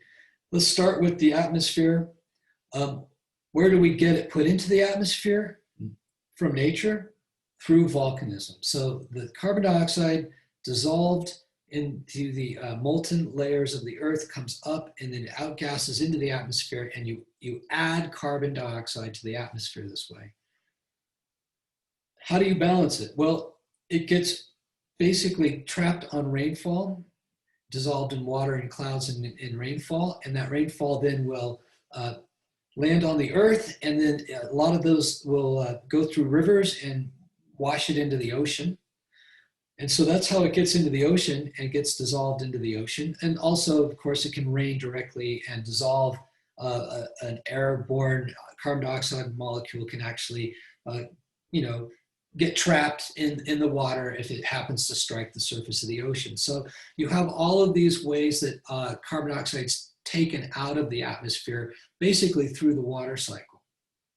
Okay, and then life forms will build some of that carbon dioxide into carbonate, seashells and things like that, or it will form rocks on the bottom of the ocean, and then through a subduction process that we talked about with plate tectonics, it then becomes molten again and gets down into the reservoir of the magma of the Earth, and then it will eventually cycle back up through volcanism. And so you see you have this beautiful carbon dioxide cycle. And the thing about the Earth is that it has set up a natural cycle so that so much of the carbon dioxide is in the ocean reservoir, and there's a certain amount of it in the mantle, and there's a certain amount of it in the atmosphere. And as we saw from the greenhouse effect, the amount that is in the atmosphere is the one that we really need to pay attention to in terms of how efficient the greenhouse effect is operating. You have a self-regulation that's happening. You know, in a sense, you can put more carbon dioxide into the atmosphere, and then you can heat the atmosphere, or you can take carbon dioxide out and it can cool the atmosphere. Okay, so let's start with the fact that the atmosphere might be a little too cool. How does it get to that sweet spot again? If it's too cool, you get a lot more precipitation and rain. A lot more precipitation and rain makes more carbon dioxide, takes it and puts it into the mantle, and then you get more of it building up into the atmosphere through volcanoes. That's putting carbon dioxide back into the atmosphere, and that will tend to warm the atmosphere. And then you have the opposite effect with, if it's too warm, that you'll slow down the volcanism, and then the volcanoes are not depositing as much into the atmosphere, and the planet will cool. That's on this side of it. And so you see that there's a sort of plus or minus range where you can peg the needle one way or the other. Of course, what we're worried about is the runaway effect that I talked about. If you could, right here, this little thermostat we're talking about is the carbon dioxide cycle thermostat, but we have to worry about the water vapor thermostat as well. And that between carbon dioxide and water vapor, it can throw the Earth off and cause the runaway greenhouse effect. Okay, so let's talk about the history of the Earth. We're about 3 slides from the end for those who are getting a little antsy. Okay, this is here a diagram in millions of years from today here on the right all the way back to about 500 million years ago. Now, if you remember right, this was the entire eon of modern life on the planet. And the dinosaurs existed here from about 200 and something million years ago to about 65 million years ago. And this period here around 500 million years ago, if you recall, was the Cambrian explosion, when the diversification of living life form shapes took place. And again, we still had life only in the oceans. But let's go back then. Let's go back to the Cambrian period and look, the Earth's average temperature was around almost 100 degrees Fahrenheit. Average temperature is extremely warm. By comparison, today's average temperature is around 57.5 degrees on average, okay? We have a lot of ice on the poles, which is freezing temperatures, and then we have hot places in the desert, which are 100 degrees, but on average, it's around just under 60 degrees Fahrenheit. Back in the Cambrian explosion, the Earth was very warm, lots of energy, 100 degrees average temperature. Then it dropped dramatically here, okay? And what's this line here between what we call the blue data and the red data? This line is a world with red means there's no polar ice caps on the planet at all. So you can think of a world with no ice on it, really, no polar ice. And the blue are temperatures at which you would get polar ice caps. And so you can see that around 440 million years ago, we had basically a cooling and we had ice caps develop. Then we became very warm again. And we went through basically this period called snowball Earth. We really got cold, and we stayed cold for over 100 million years here. From about 370 to 270 million years ago, we have something called snowball Earth. And during this period of time, the planet was completely covered by ice. And then some of it broke up here. And then all of a sudden we have a warming. And this is interesting because this is what's called the Permian period, where we get the first life forms really taking hold on land. And we also get like big monster type of life forms like Dimetrodon. Maybe you've seen Dimetrodon, is the big sail fin, kind of looks like a lizard with a big sail fin. That that creature lived here at the peak of this 250 million years ago. Okay, so we stay warm, and then we get cold, and then we warm up again. And this is when the dinosaurs ruled. Again, we're sort of around averaging 80 to 90 degrees Fahrenheit. So most of the planet was super hot, super humid during the period that the dinosaurs existed. Somewhere around 40 million years ago, we start getting ice caps again, and we get into some of these mini little ice ages that happen. In fact, all these ice ages, if you could resolve this period, actually happen mostly during this period here, where you get the polar caps coming all the way down to the Mediterranean and to the northern Africa region even, okay? And all the way down to the lower part of the United States. And then we get some warming that's happened, and humans have really only existed in this little area right up here at the tip of this warming period. Okay, so we're used to an average temperature on the Earth of about 57, 56, 58 degrees. And it's, as the Earth has been in this little teeny period of time, we have built human civilization, okay? Just over this period of time while the Earth is at this temperature, humans have flourished and become the dominant life form on the planet. So that really puts you in context of what the Earth was like during these mini ice ages and the snowball Earth periods that happened at the dips here.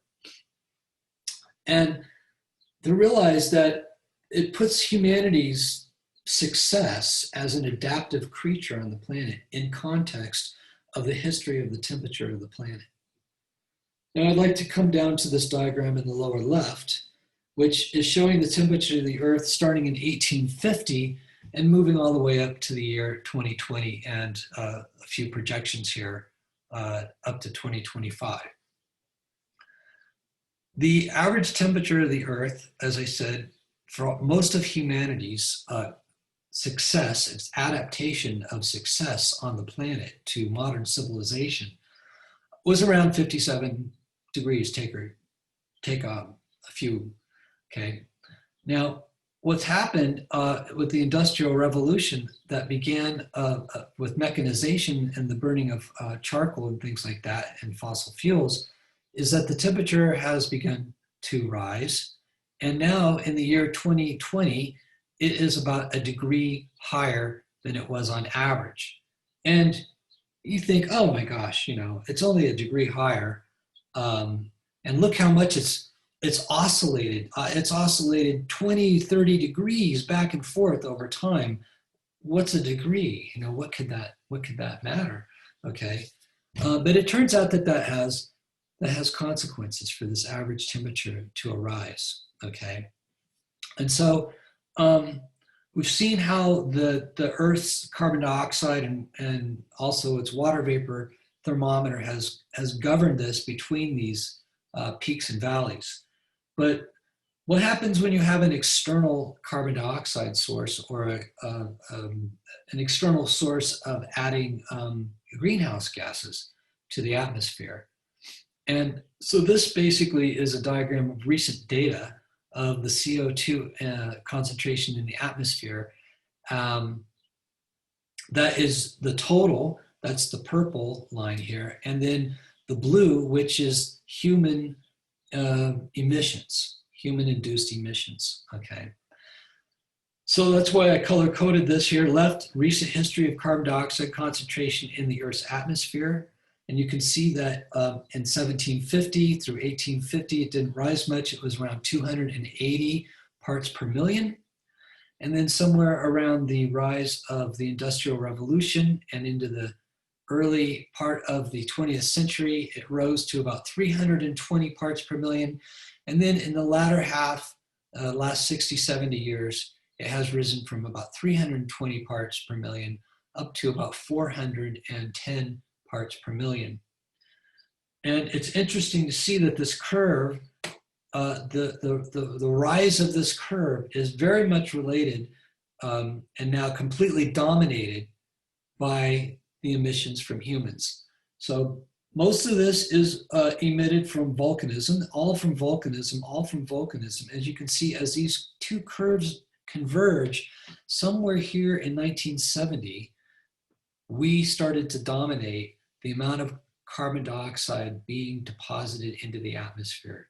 We dominated over the natural processes of the planet, and now you can see that we are driving the rise in step identically with the emissions from humanity. We are driving the atmospheric composition or content in parts per million of carbon dioxide. We have risen since 1960 the carbon dioxide concentration from 280 or about 300 parts per million to 410, give or take about 120 parts per million.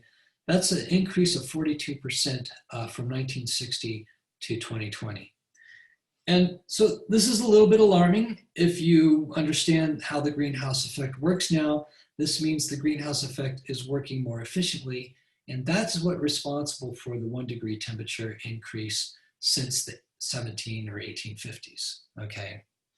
And again, you might wonder, what is 1 degree? What does it matter? And so this is the reason we should be considerate of what's going on and perhaps begin planning for it rather than ignoring it, okay? Industrial revolution out of the whole history of the Earth only was about 100 years ago. And this marks the first time of another source of carbon dioxide. As you've known, since 1960, we have dominated the natural processes, okay? Now, that means the greenhouse effect is more efficient. We did our thought experiment with the Earth as to what happens when the greenhouse effect becomes more efficient. And we did a thought experiment. We pushed the Earth into Venus's orbit. So we basically were cranking up the sunlight energy. But now, what if we leave the Earth at the same orbit, but we crank up the concentration of greenhouse gases?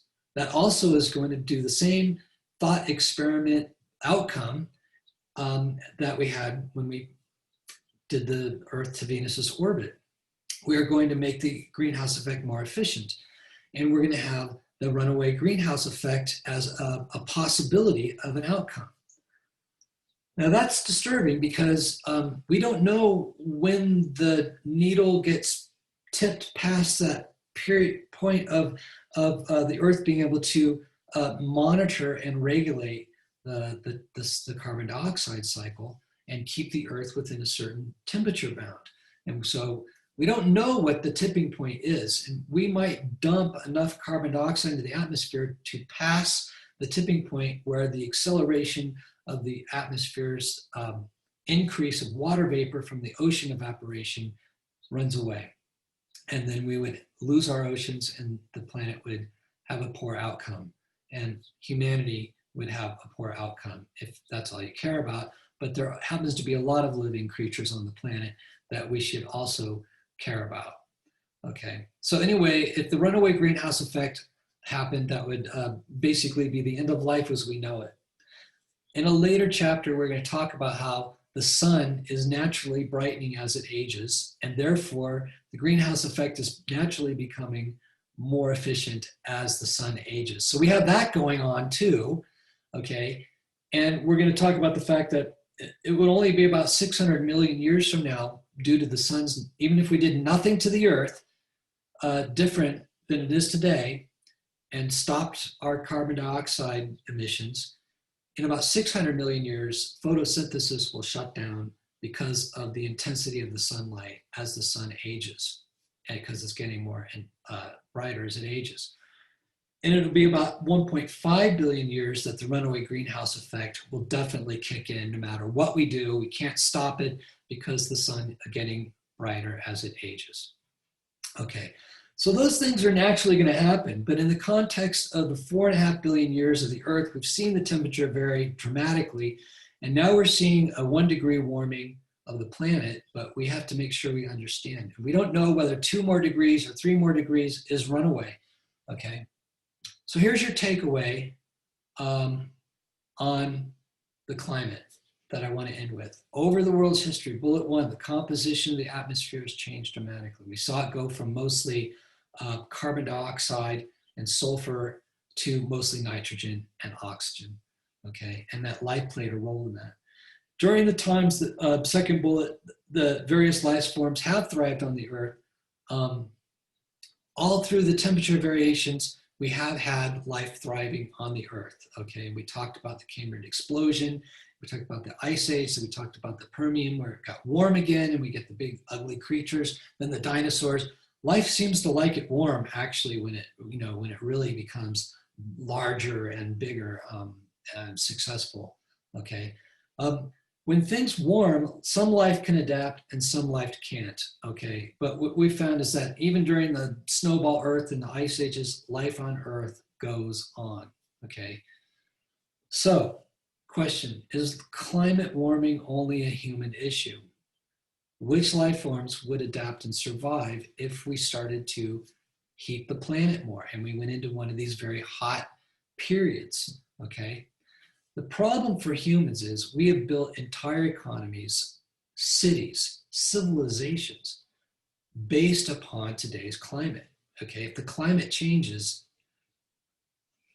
whole industries change, in particular, obviously, agriculture, for example, okay? So it will affect us. So basically, we're left with two choices. Choice one, we march ahead and the climate changes. And as it changes, we try to adapt, okay? This is going to cost trillions of dollars. Humans will need to migrate. New lands will be open. Old lands will be closed. We'll have to redefine civilization as we know it to make it happen.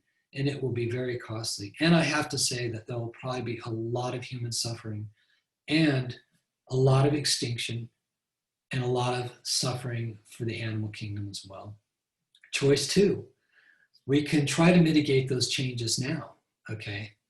This also is going to be very costly and is going to be, in that sense, painful. It's going to cost trillions of dollars, okay?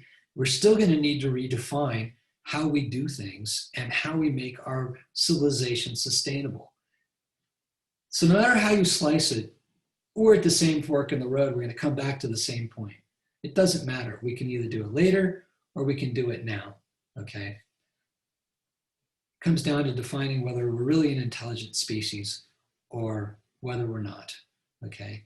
Now, the beauty of choice two is maybe we can save some of the other species and animals on the planet along the way and keep the diversity of life that we need. One of the things we have to worry about is that as more animals become extinct, and they are rapidly becoming extinct due to human activity, we lose parts of the ecosystem that keep the Earth balanced. So at some point, we will have to create those parts of the cycle of nature artificially, if we know how and can figure that out. But who wants to do that? Nature already built it. It's already here. Let's embrace it, let's work with it, and let's be smart and intelligent. So that's my thoughts on that. Those are your climate takeaways and maybe your global warming takeaways. I am not trying to get political. I'm not trying to sway anybody's thinking, but I'm listening to the science. When you understand more about the details, the computer modeling and things like that, if you study that, you'll come to realize that there are some things to consider here, that we shouldn't just ignore it. So anyway, I hope you enjoyed the history of the planet and understanding a little bit more about why a living planet is very important for a place where life can live and thrive. As we move out into the solar system, into the next lecture, we will put together a little scorecard of the ingredients that are required, if you will, for life. I mentioned that there's 3 of them, and we'll look at each body in the solar system and say, does it have number 1? Does it have number 2 and 3, etc.? And we'll get a very good census of how do we study the other planets, and learn about what's on them, and then we'll learn about whether they're habitable or not in the way that we've described the Earth to be habitable. Okay, well, I hope you enjoyed, and thank you for sticking with me to the end, and I will see you next time.